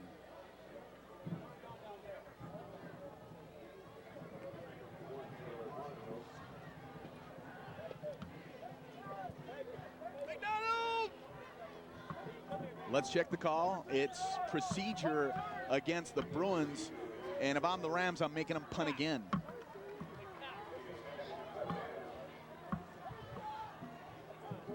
So if you're the Rams, I'd decline, force them to kick again, because otherwise you've got the football only at the 20. Besides, with a kid like Josh Jordan, you want to give him every opportunity to break one. Having an opportunity to talk to Jermaine Mack yesterday, Willie, he's really a calm individual. I mean, most of the guys around him were all excited about their 4-1 record and the opportunity to be playing Millikan on homecoming, and Jermaine was just asking questions and looking at tape. He seems to be a pretty calm and cool, collected guy. He's a team leader, doesn't say a whole lot, but he shows by example. What he doesn't say speaks volumes. As Jordan makes the grab at the 26, retreats a yard, turns the corner to the 30, to the 40, to the 44, where one person down the sideline gets banged up. That wasn't so good, and neither is the flag that's lying at the 34. It could be against Weller or against Nigel Eason. And there was someone, a youngster or someone else on the sideline. When Jordan got knocked out of bounds, he took somebody out with him. I'm not exactly sure what part of the personnel that is. But watch as Jordan at first retreats. This time his speed gets him around the corner. And the way Weller flew, now you can see there is one person going down. I'm not sure if it looked like one of the coaches on the part of the Bruins got drilled with the football is actually what they got drilled in the face.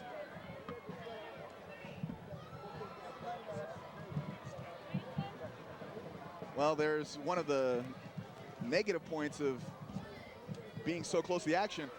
He's trying to point something out. And not only does he get two bodies on him, but he gets football flush in the face. It's one of the coaches. I couldn't see whether it was Steve Cooper or either J.C. Clark. I couldn't tell. If we can back this replay up, you'll see number 14, Josh Weller. The flag comes down maybe 10 yards before this little interruption. As the clip called against the Rams, that backs them up to about the 19 or 20, which is where they were on the first go around. Now, watch here. Weller has just flown by somebody, and that's where the flag is thrown. I'm not sure who he clipped and how. Apparently it occurred well before Jordan flew by. Clock is stopped with 1:48 left.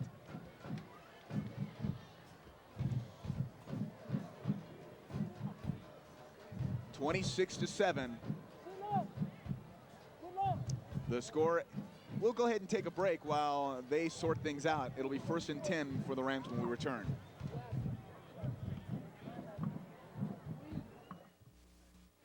Welcome back to our Long Beach High School football game of the week. Everything sorted out down the sideline. One of the coaches was shaken up, but in true grit fashion, he'll tough it out. Leading by example, I suppose. Grant has the football on 1st and 10, and he'll pick up a 1st down. I guess that's one way to mitigate the quickness of the Bruins, is go with your slow back and give them as many shots at DeAndre Grant as they want. They just can't. It's like sending a bunch of flies at a moth. There's just all that speed, but it's not really having any effect on the bigger one. And you know, it eats up a lot of time on the clock and you're behind. You cannot do a quick strike score when you're giving it to your big back. He might get 10, 12, 13 yards, but he's not scoring, and the time is being eaten up because of no passing game. Well, we'll see. In trouble is Beaudry, and he throws a BB right by Josh Jordan. And that is about much time as Beaudry's had all night. He has not had much time to set up in the pocket. There hasn't been a pocket. And rolling on that occasion bought a little bit of time, but as the pressure started to come around, he threw a bullet.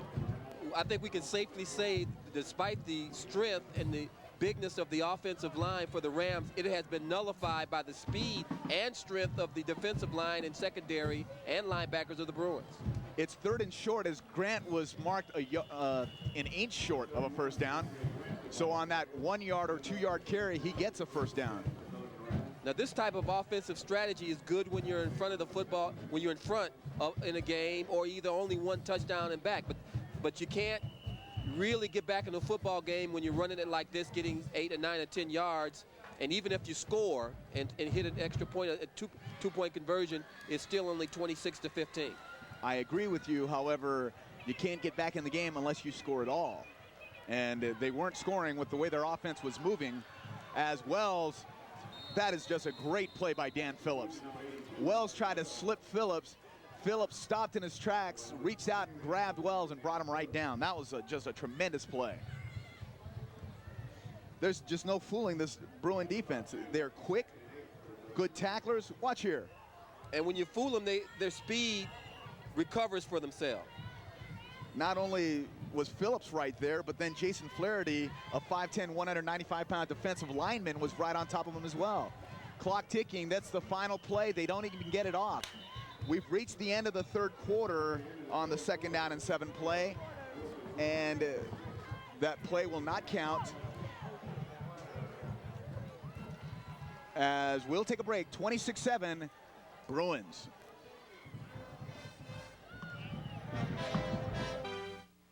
Hi, everybody. Welcome back to our Long Beach High School football game of the week. I'm Willie Padilla, along with me, Errol Parker and Eddie Van Geis, who's down on the field with a report.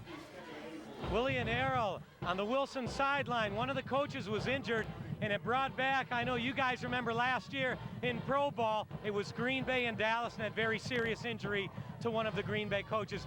Well, the report here is that Coach Steve Cooper, he's the coach of defensive backs and special teams, and his left knee got hit really hard. They're going to take him probably to the hospital, transport him, but he did get his knee banged up, and the trainer said he might have torn a ligament. I got to tell you something else, Errol. Some young men came up right now and said, "Hey, aren't you Errol Parker?" I said, "Yes, I am, but I got a different hairstyle this week." Let's go back upstairs to these guys. That's right, because the real Errol Parker doesn't have a hairstyle. Oh, yes, he does. 11:30 left in the 4th. He just keeps it cut close. But I'm honored to be in the same company as Mr. Fast Eddie. Should be a 1st down for the Rams as the pass complete to Weller. Tell me the truth, in the 60s, did you have one of those 12-inch afros going out? No, I really didn't. I didn't grow that much hair to have a big afro. But, it's been kind of a lifelong thing then with that. Yeah, it's hereditary in my family, much like other people's family. I mean, some people have a lot of hair and some people have a lot of other stuff. A little off the top. Okay. Saves money on the barber, right? It sure does in these lean economic times. 11 minutes, and the clock not an ally of the Rams, but their offense not conducive to their situation as Gabe Anderson slips a couple tackles. Their feature back, Josh Jordan, has been stymied at every turn, but DeAndre Grant has had a good game, and Gabe Anderson with a nice move there. And Bob Campbell, the referee, throws a flag well after the play is over as Anderson, you see him there. An unsportsmanlike conduct is also going to be tacked on, or not. No, it's going to be that old, I don't know, I hate it when they do that. The penalties that nullify themselves, that's, if you're going to call that, don't call it. Yeah, either you're going to throw both guys out of the football game or you just don't call it at all. But I guess you send a message to both benches that you need to get in control of your players. But offsetting unsportsmanlike conduct is really a moot point. And timeout is called by the Bruins. And Eddie Van Geis has a report. We are here with the Wilson cheerleaders. Willie, you won't believe this. I'm going to talk to one of the captains right now. This is Hilda Padilla. Hi. And we've got Julie Stevens. Julie, the other cheerleader. You guys are pretty pumped tonight, huh? You like the way the ball goes? Now, they've got a couple of cute little mascots. I don't know why they call them mascots. This is one of them. What's your name? Leslie. How old are you? 9. You having a good time? Yeah. And this is the other one. What's your name? Michelle. How old are you, Michelle? 6. You love football? You don't? You were supposed to nod like this. Are you happy you guys are winning? Yeah. Willie and Errol, what can I say? It's a tough job. Somebody's got to do it. Well, Eddie, with those hard-hitting questions, putting the youngster on the spot. I tell you, Eddie, you got to take it easy on the youngsters. 10:46 left in the ball game. It's been all Bruins since the opening score. And the Rams are driving. However, they're chewing up the clock on their way to a potential score.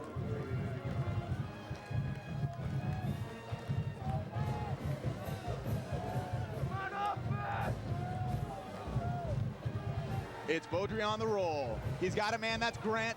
Grant should get to the first down marker. Big collision. Somebody's down. Ouch. Nigel Eason. Wow. Well, there's a flag on the play. Right at the point of the hit.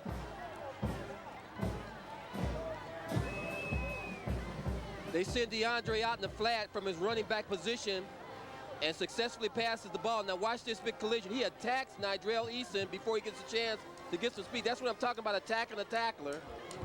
And I don't know why the flag was thrown.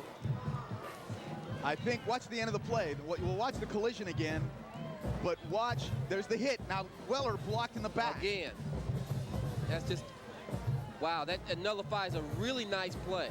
Now let's back that up again one more time if we can. Getting hit on the play that wasn't Eason, number 7. But I think it was Charles who got clipped at the tail end, or maybe Martin even. But the clip brings it back after what would have been a first down. Indeed, it's marked as a first down and then marked back from there, so it's 1st and 12. DeAndre Grant and Jermaine Mack have leveled offensively some of the most punishing hits I've seen in a long time. Beaudry up top. He's got it under, and there will be pass interference. He had the man, Tony Garcia, and the corner on that side, I think it was Derek Martin who's playing the corner right now, had no idea where the ball was, and he just tried to push Garcia away. It looked like Travell Brown was playing corner, and I don't know about the contact here. Oh, yeah, it was some contact. You're right, it was Brown, as you could see Martin coming in from the safety spot later on the play. But that'll help move the Rams forward after the clipping call moved them back.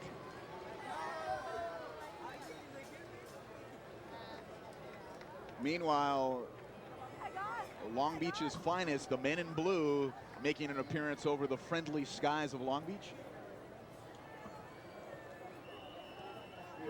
I know that I feel a blanket of security surrounding me as we speak.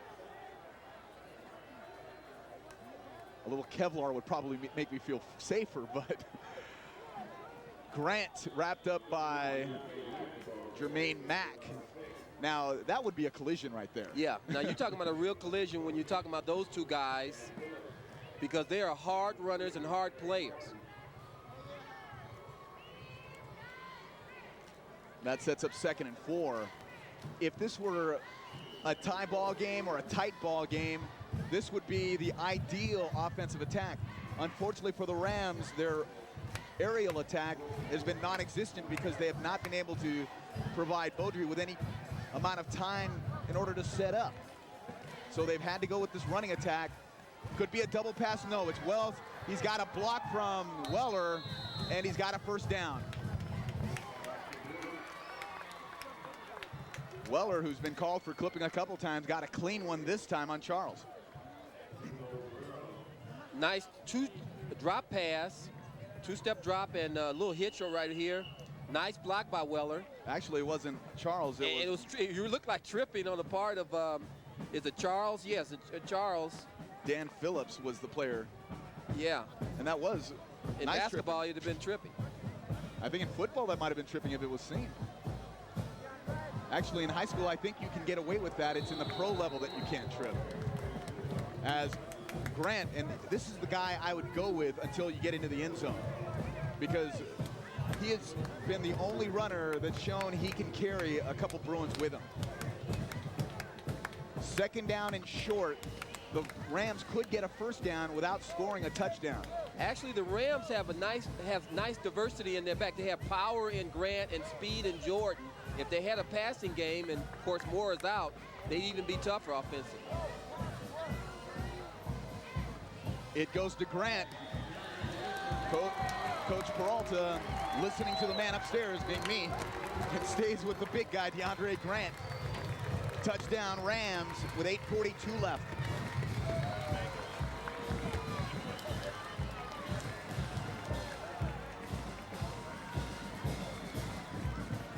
It's now 26-13. Rams will likely go for 2. And maybe even an onside kick. They tried it successfully in the first quarter. Why not try it again? It's almost desperate time for the Rams. Well, it is. Right now, look at the score. It's a 13-point game. The Rams, they have the kicking team out there, but my strategy would be if you go for 2 and you get the 2, you're now down by 11.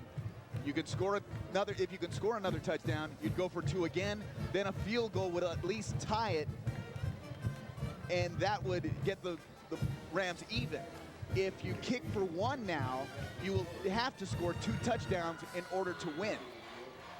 At least in the scenario I'm giving, by going for 2, you could actually score just 1 more touchdown and a field goal to tie. I'd go for 2 here. That's not Peralta's decision, at least from the outset.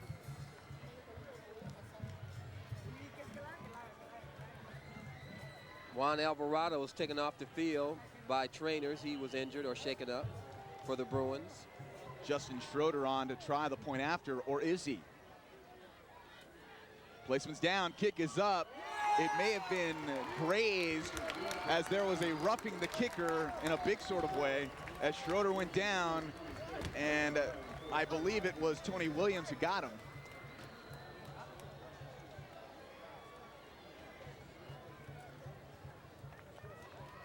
And this is always a futile call if the kick is good, unless you want to change it and go for 2 after you've already got the point on the board. Can't they tack it back on the kickoff?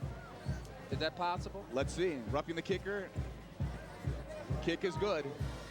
So it's going to be marked off on the kickoff. So in that particular case, yes, it is good. Now, if they successfully try an onside kick, that could make it interesting. Indeed. 26-14 with 8:42 left.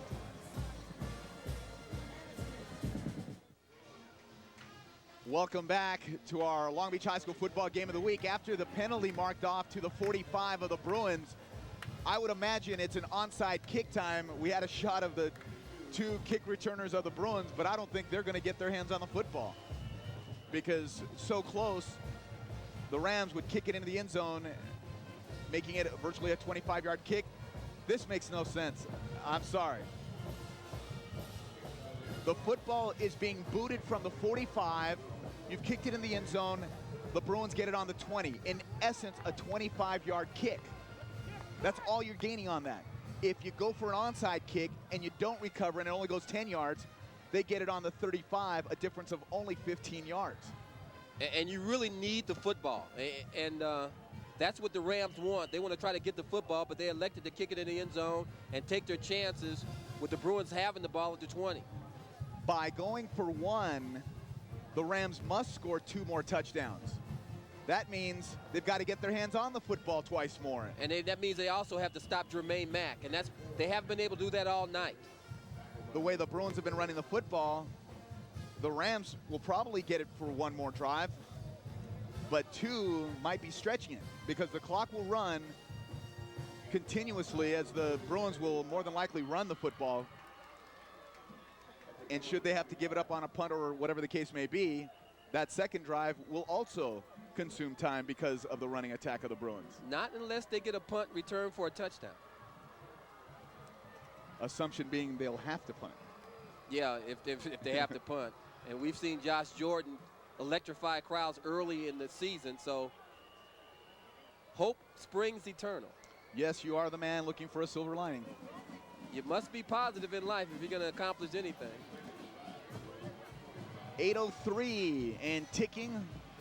The sands of time, an ally of the Bruins, opponent of the Rams. The give goes to Edwards. He's got a first down, wrapped up. Clock will stop for the first down chain to be moved, but I believe he was inbounds, which will mean the clock will start after the markers are moved. The inability of the Ram defense to stop the speed of the offense of the Bruins, and that's something that other Moore League teams and maybe even playoff teams in 1996 will have to contend with. This is a athletic, speedy, well-coached Bruin football team, and they have not had very many penalties tonight. And now that you say that, we've got a penalty. Oh. A clip against the Bruins. Timing is everything, as you said. Yeah. Well, it hasn't affected the game too much. We've seen Bruin teams in the past come up with very unwise penalties in the past years, but this team has shown the ability to put away teams as they did La Mirada earlier in the year, and some other good teams along the way. Indeed, the Bruins defensively have had to key on Josh Jordan to mitigate the Rams' lone speedster. The Bruins, on the other hand, have so many guys with wheels that it makes it difficult for the Rams to key on any one guy. Jermaine Mack goes through and into the secondary, runs over Leyland Haas, and he's got a first down. You back him up, that just makes them have to run further. This is simply incredible. I haven't seen this type of running in a long time, and this type of linebacking play by Jermaine Mack. It was a simple draw play. The offensive line moved the defensive line from the Rams back, and he just, number 17 for the... Leyland Haas, no juke. And just hung on for dear life. I don't know what's scarier. A guy with the kind of moves that you're afraid if he's going to go left or right and leave you in the dust, or the guy that you know is not going to make a move and he's going to hit you. And that's Jermaine Mack. I don't know which one's scary either. But look at Mack. He's still running. And with guys on him, he's still running. It'll bring up second down, clock ticking. I think what other Moore League teams will have to do is look at the St. Paul tape. The Bruins were stopped by St. Paul, a probably bigger, stronger team, and figure out how you can stop Jermaine Mack. But, you know, that's not the only story with the Bruins. Derek Martin also can throw and run. And then we haven't talked about Phillips and Lawan Edwards. We saw Lawan Edwards earlier. He's a speedy back. It's a lot to be concerned about when you're playing these Bruins. And Edwards has gotten the football 3, maybe 4 times today. It's Mack. He's got a first down. First down. We'll take a break. 6:20 left in the ball game.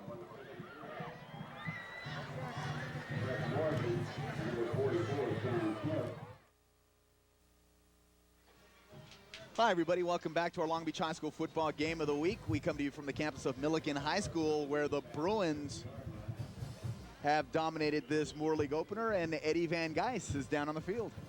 Willie and Errol will bring you up to date on the injured Wilson player. It is Casey Dowdy. He's wearing number 58 tonight, but he normally wears number 31. And Dr. Kagan, the Wilson team doctor, said that it's a mild sprain. He'll be back in the ball game. He's a linebacker. He will return. That's the good news. Let's go back upstairs. Meanwhile, down on the field, the Bruins get another first down. Nigel Eason apparently okay after running into DeAndre Grant. Yeah, that's a lot of character to come back from a blow like that. He lined up in a tight end position, and that was a reverse. Nigel is playing cornerback, tight end. He's also a fine running back, but they moved him to tight end and even wide receiver earlier in the year. Whenever you go on the Bruin campus, and if you're a media guy, Nigel is in your face answering questions that you don't even ask. Derek Martin, who has been outstanding tonight, he'll call his own number, gets by one would-be tackler, stays on his feet, takes a hit, spins forward, gets close to a first down. Did not get it, as the Bruins would have needed to get to the 24, and he got to the 25. Nice run. Well, when you see a quarterback late in the ball game up by 2 touchdowns run it like this, you kind of hold your breath, because this game is virtually over and you can get injured this way. But, you know, he's an athlete. He's trying hard. But much of the offense and some of the defense are on the shoulders of this young man, and he's an outstanding, maybe potential all-CIF player. Nice run by Jamar Hales, but Hales' run will be pulled back, I think, because of a flag against the Bruins. Now, last year you heard a lot about Jamar Hales. He was one of the leading rushers for the Bruins last year, but with the advent of Edwards and the rest of those guys coming into the Bruins team, Jamar Hales has been relegated to a defensive player. Oddly enough, the penalties, although they're against the Bruins, are actually working on their behalf, because the Bruins have sustained this drive, and so it's giving them like an extra play every time a penalty is called against them.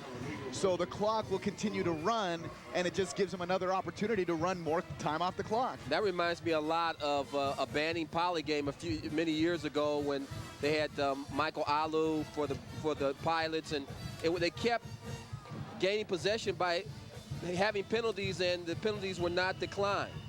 I mean, the penalties were declined, and the clocks kept running.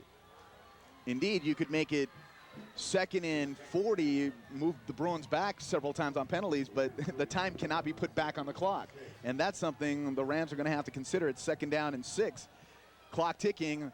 They're not going to get the football too many more times, because the clock shows just 4 minutes and 9 seconds left in the ball game. And I'd mentioned it was time to onside kick, because they get the football back maybe once, but twice was doubtful. And I'm almost sure of it now. I asked Greg Gibson, the offensive line coach of the Bruins, what is his most proud statistic thus far this year. And going into this football game, the Bruins had amassed 2,250 yards. And he said he's really proud of that statistic. And that's going to send a message to future opponents that they can run the football. The Rams jump offside and then point at the Bruins. This is either an Ace Award-winning performance or an incredibly good call. Was there movement? Let's see. There's no movement. There's statues. But they did a great job in trying to sell it. I've got to give the Rams that. Javier Alvarez gets the Ace Award for best performance by a lineman as an official. Well, invariably, when you see a jump off the line of scrimmage, both teams point at each other saying that they did it, and the referee has to come in and use his authority. This time it didn't go the Rams' way. 1st and 10. Clock shows just 3:08 left. In the hands of Edwards. Edwards nearly broke a tackle. If he would have been gone. Matt Shaver, the touchdown saver. I'm not sure if the Bruins even care if they score again. They'll take 7 more plays at 3 yards apiece and call it a night. Clock shows 2:45 left.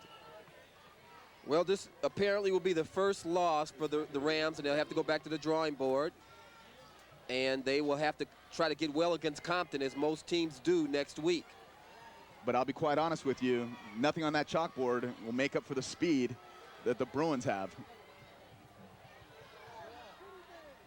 Martin dropping back, has a man, Eason, makes the grab, he's in, touchdown, it's over.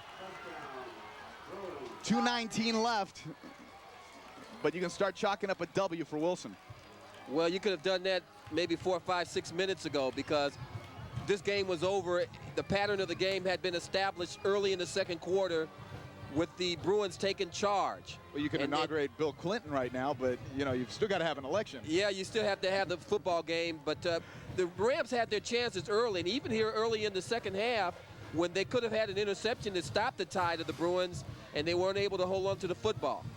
So now Nigel Eason showing his athleticism, going in for the touchdown. He's had about 3 catches for big yardage tonight and played some pretty good defense. Martin's second touchdown pass. Martin rolling for the 2-pointer, and it's intercepted by Shaver. Nice play. We'll take a break after this. We take a look at the touchdown again from 15 yards out. Wide open was Eason. Nothing Leyland Haas could do. He was behind him. Fistful of jersey. Make for a great spaghetti western, but not good defense. 2:18 left. Big lead for the Bruins. Welcome back to our Long Beach High School football game of the week. The Bruins are definitely the team, I think, to be reckoned with in this Moore League. They have so many talented players. Their offense seems to be clicking tremendously well. Of course, the big game, Pauley versus Wilson, will more than likely decide things. But the Bruins making a statement tonight. Well, unless the Jackrabbits stop getting 10, 12 penalties a game and fumbling the football 4 or 5 times, I don't think they'll be able to handle the Bruins. The Bruins are playing the best football in the Moore League, as established here tonight. So if the Jackrabbits continue, if they improve, then it could be a game. But I think that the Bruins can match the Jackrabbits athlete for athlete. The only problem for the Bruins will be bodies and keeping them healthy. And then also Long Beach Jordan can beat anyone. I mean, looking forward to seeing the Panthers. I believe we'll get a chance to look at them next week, as this is Josh Jordan. Not the Jordan we were speaking about, but a good look at him as well as he gets to the 27. 1st and 10 for Millikan with 2:11 left on the clock. Not much time and not much hope. Jordan seems to be shaking up his ankle or something of that nature. They certainly need to keep him healthy if they have any chance to get even a remote share of the Moore League title or even a playoff spot. He's very important. We'll take a break. Back with more in a moment. Welcome back to our Long Beach High School football game of the week. Gabe Anderson with a nice little pickup on 1st down and 10. Runs out of bounds, stopping the clock. And we'll take a look at it again. Just a little draw play here from the power I, and he races out of bounds. Nice block by his fullback. Gabe Anderson was all over the world almost this summer. And there's right at the end of that play, I think it was Jermaine Mack. If we roll it back, that's a personal foul against the Bruins, as there was a shove of Anderson. Watch here, he's out of bounds. Mack comes over and pushes them further out of bounds. Well, you really don't. You hate to see that kind of thing when it can get someone hurt. But in big games, when you have games away or it's close games, a personal foul like that can really change the complexion of a ball game.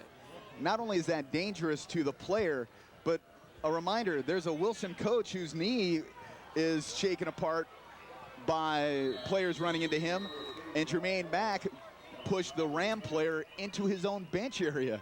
So not like you want to take someone out on your side. Well, these guys play real hard, and it's hard to put the wraps on them, even though it's 1:52 left, 32-14, but you don't want to see that kind of penalty ever. flag is down, and it came while the Ram player was out on the pattern. So the clock stops with 1:52 left. In this case, it is defensive holding, which is declined, in a first down for the Rams. Missed in all the hoopla of this apparent big victory for the Bruins. Derek Martin has thrown 6 touchdown passes this season. Going into the ballgame, he had 5, and then actually now he has 7 touchdown passes because he threw one to Easton and he threw one earlier today. Right, he threw one to Charles. Safe to say that Jermaine Mack has rushed for over 100 yards this game. Somewhere near 1,000 yards already going in the early part of the Moore League. Rushed over 100 yards today and about a dozen Rams. He's run over a lot of Rams. This is Grant, who's run over a few Bruins himself. Stopped after a pickup of 5. And I like what Coach Peralta is doing here. Trying to move his team down the field, working on the hurry-up offense, but not blazing timeouts and milking this one. It does his offense good for future reference to work on the hurry-up offense, but timeout's only going to prolong the agony.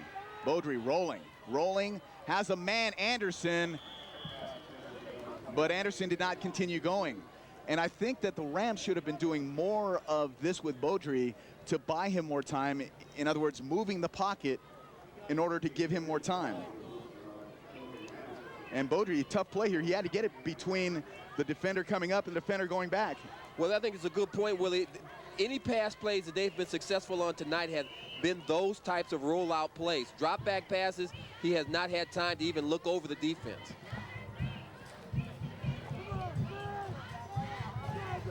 Third down and 5, 1:16 left. It's Anderson with the football, cuts back nicely, gets a first down, stays on his feet, gets to the 15 before finally being brought down. Now, last week we saw Gabe Anderson, when Josh Jordan was not playing, make those types of nifty runs. He didn't get much of a chance tonight, but he is a fine runner. I still think, what if the Rams had onside kicked? Nice grab, or is it? No, it's incomplete. I thought Wells had it for a moment. Actually, not only did Wells almost have it, but also Travis Hanks nearly had his hands on it.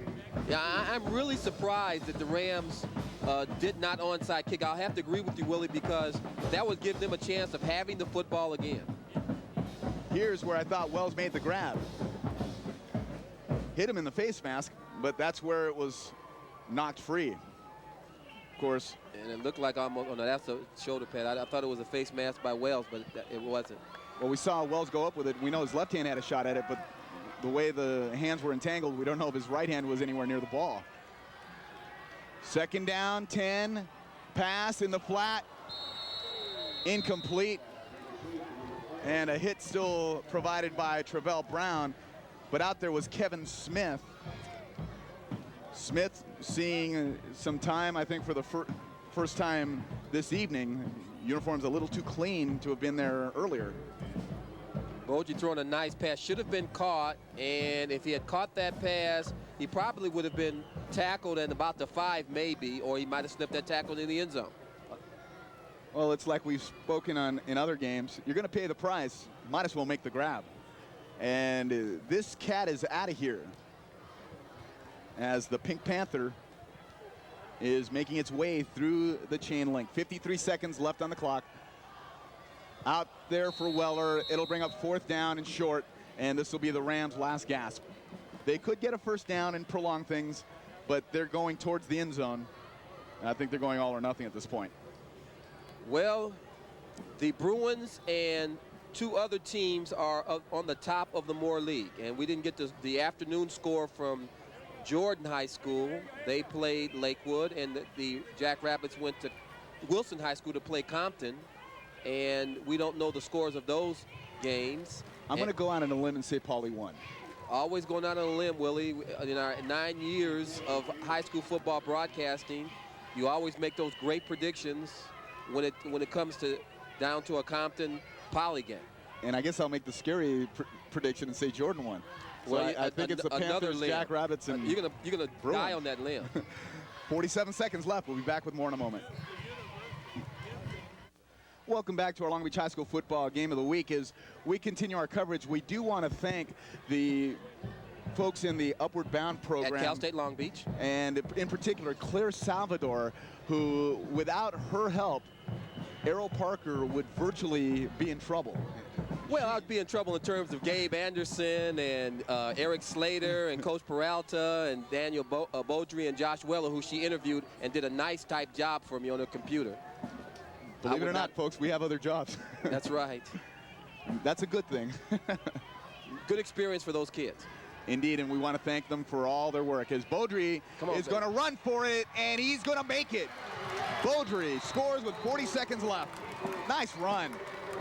Well, Tony Peralta's kids are not giving up, and that's a good sign.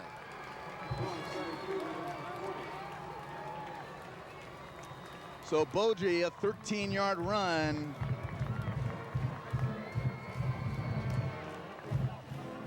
It's all but over, but the Rams playing it like they've still got another quarter to go, and that's a good sign. Well, they scored 20 points in defeat, and that's not all bad. But it's still a loss, and they have to come back next week and try to even things up. 32-21, watch Beaudry. This is the most room he's had to operate all night. As he gets number 21, Travis Hanks, back on his heels, gets into the end zone. We'll take a break. Back to finish it up. Welcome back to our Long Beach High School football game of the week. Do you onside kick now? With 40 seconds left, we're talking miracles of miracles, and the ball needs to go 10 yards. It won't go 5. Well, why do you onside kick now when you had a chance to onside kick earlier in the contest when you had rhythm going for yourself? When it would have counted for something. But that's why they don't pay me to be a football coach. They barely pay me to be a broadcaster. So they're doing what they want to do out there. It's a gutsy performance by the Rams, though they kept their heads in the football game and they scored 21 points, but the Bruins were dominant tonight, and they're going to be a team to be reckoned with in the Moore League. Next week, they play the Jordan Panthers, right? They're paying you? Yeah. You should have. It's Friday. You should have been at the pay window. You should have talked to someone. 32-21 the score, and of course, with a 6-team league and only 3 teams go to the playoffs, you've got a situation where it doesn't mark the Rams out of the playoff picture. It does hurt their chances for a Moore League crown. As Martin going up top, and it's knocked away. I don't know what the Bruins are doing, throwing long with an 11-point lead. They should be taking a knee. This makes no sense at all. Well, they figure if the Rams onside kick, why not go for a touchdown? You know, some Look, coaches. and Tony Peralta is glaring at the other side, and I don't blame him.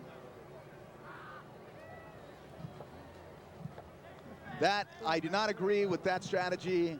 That's just rubbing it in someone's face. I know that there's been a lot of negative talk. You can see Peralta, his mouth gaping open. He's tried to teach his kids all year long to win with class. He was expecting the same. I'm not impressed as Martin rolling and again throwing the bomb.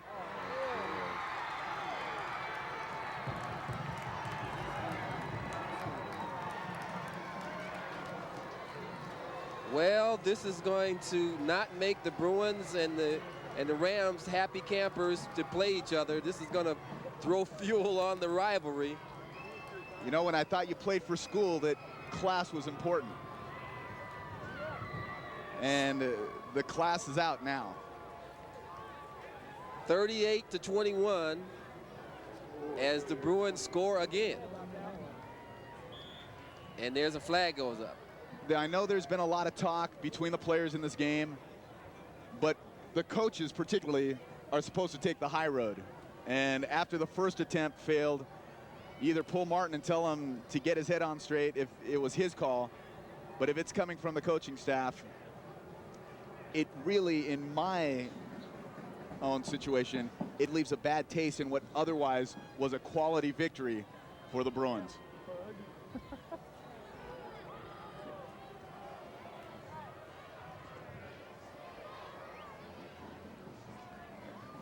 Well, it's going to be some interesting conversation between Tony Peralta and J.C. Clark as to why the Bruins went for a touchdown, already being up and having the game in hand. It doesn't work for me. I'm not impressed at all, and it really sullies this victory for the Bruins in my book.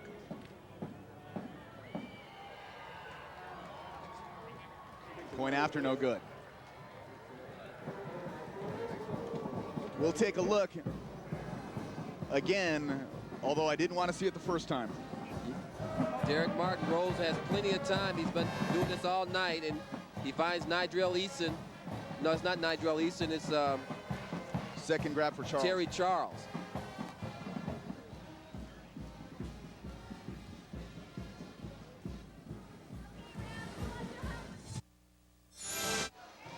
Welcome back to our Long Beach High School football game of the week. 24 seconds left in the ball game. Now that's all that's left for the Bruins to do is to try an onside kick it and get the football back. Whoa, wouldn't that be throwing fuel on the fire? As if it's not already there. Yes, already a brush fire now. So the Rams will be 5-1. This will be their first defeat this year. So they have a fine record thus far. Now they have to bounce back. Well, I've heard the comment, you play the first 5 to win the next 5. And both teams will be 5-1. But more importantly for the two combatants involved, the Bruins will be 1-0 and the Rams 0-1 in more league play. I hope Steve Cooper, the Bruin, the DB coach and wide receiver coach, is okay. Coop sure provides me a lot of insight about the Bruins attack. It's a squib kick, not an onside, although an incredible simulation. Clock stops with 21 ticks left on the clock, 38-21 in favor of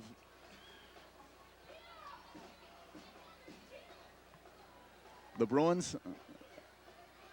And the way this one is ending,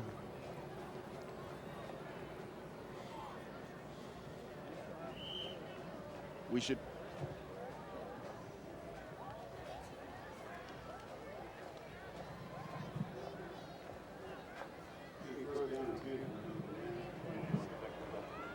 ...21 seconds left. This last 5 minutes, which have taken 20, as down goes Beaudry. This will mercifully, hopefully, be the final play of the game, but not now, as a flag is thrown, stopping the clock. And the Bruins and Rams both guilty in this particular instance of the unsportsmanlike conduct. It may cost each of these players a game if they're thrown out. Yeah, there's something to consider. But I find it somewhat ironic that the Bruin coaches are getting their players off the field to keep them at bay after instigating any of this sort of extracurricular activity by going for a touchdown with 23 seconds left. They only need to look in the mirror to find out the culprit, or find the culprit that in essence started this latest rhubarb.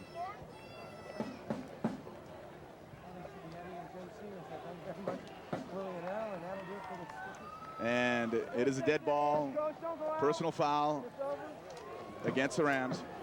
And the clock, it should start as soon as it's marked off.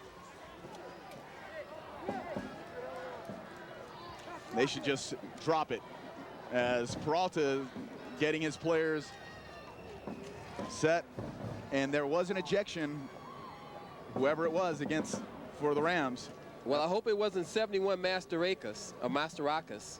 Masterakis, I believe is the correct. He's a fine offensive lineman, and maybe their best, and that means he may have to miss, if whoever it is, will have to miss another game. The flag was thrown, the penalty called off. Now this is a class move. Look what the Rams are doing. They look like they're going to take a knee or at least just run the ball down. No need to throw and trying to get things started all over again. Ball game's over. On the scoreboard, the winners, the Bruins, 38-21.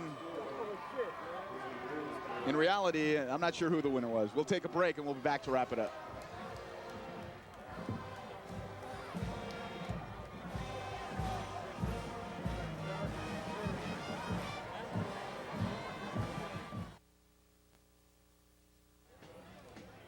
J.C. Clark's son, Kevin. J.C., big win tonight, 38-21. Congratulations.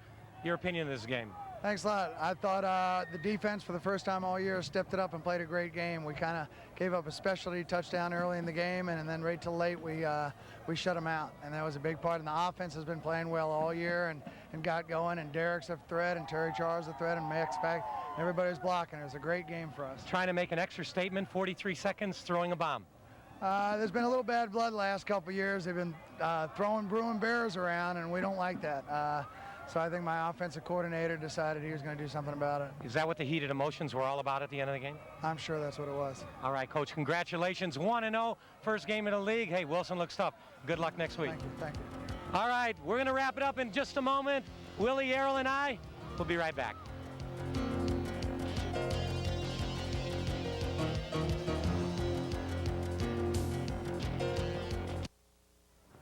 Welcome back to our Long Beach High School football game of the week, where the Wilson Bruins have just defeated the Millikan Rams, and they did so in convincing fashion, scoring 38 points, 38-21 the final score. And first we're going to talk to Eddie Van Guysen. Wilson, very talented, showed a lot of athletic ability, and their running game is just very powerful. Well, I think not only running game, but I think they're every bit as creative. They have an awesome offense. They can do so many things well. But, Willie, you know what I'm aware of now? I give a great deal of credit to the Wilson kids because these skilled players, Jermaine Mack, not only a great running back, leading in the stats in Southern California, but also on defense, his pursuit as a linebacker. Derek Martin makes a lot of things happen from quarterback position. Charles, Eason, all of these guys, when they play defense, they're awesome defensive players. So you've got them going both ways, the thoroughbreds of Wilson. And I think these kids are in excellent condition. Tonight, what can we say? The Wilson offense got the best of the Millikan defense. And Tom Burge of CVI, happy birthday, he's 39. Well, indeed, that wish is passed along. Of course, Wilson now 1-0 in more league play, did it in convincing fashion.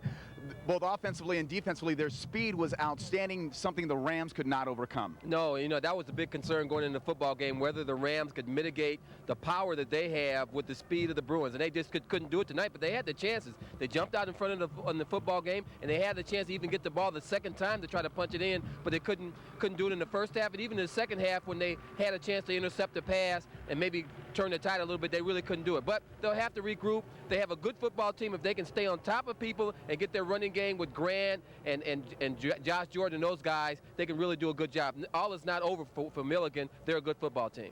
Indeed, that knocks them from the ranks of the unbeaten. However, for Millikan, it's only the first game in more league play, so they have 4 weeks to make up for it. They are 0-1, and the Bruins are now 1-0. There should be a logjam in both first place, as 3 teams should be 1-0. More than likely the Poly Jackrabbits, the Jordan Panthers, who played Lakewood, and of course the Wilson Bruins, and a 3-way tie for second place or last place in the more league between 3 teams that are 0-1. That would be the Rams, more than likely the Lancers, and the Compton High School team. Well, that does it from here for our Long Beach High School football game of the week, where once again the final score, the Wilson Bruins win their Moore League opener by a final 38-21 over the Millikan Rams. My name's Willie Padilla for Errol Parker and Eddie Van Guysen and the rest of our CVI Sports crew, led by producer-director Rob Mickelson. Thanks a lot for joining us. We'll see you next time right here on our Long Beach High School football game of the week.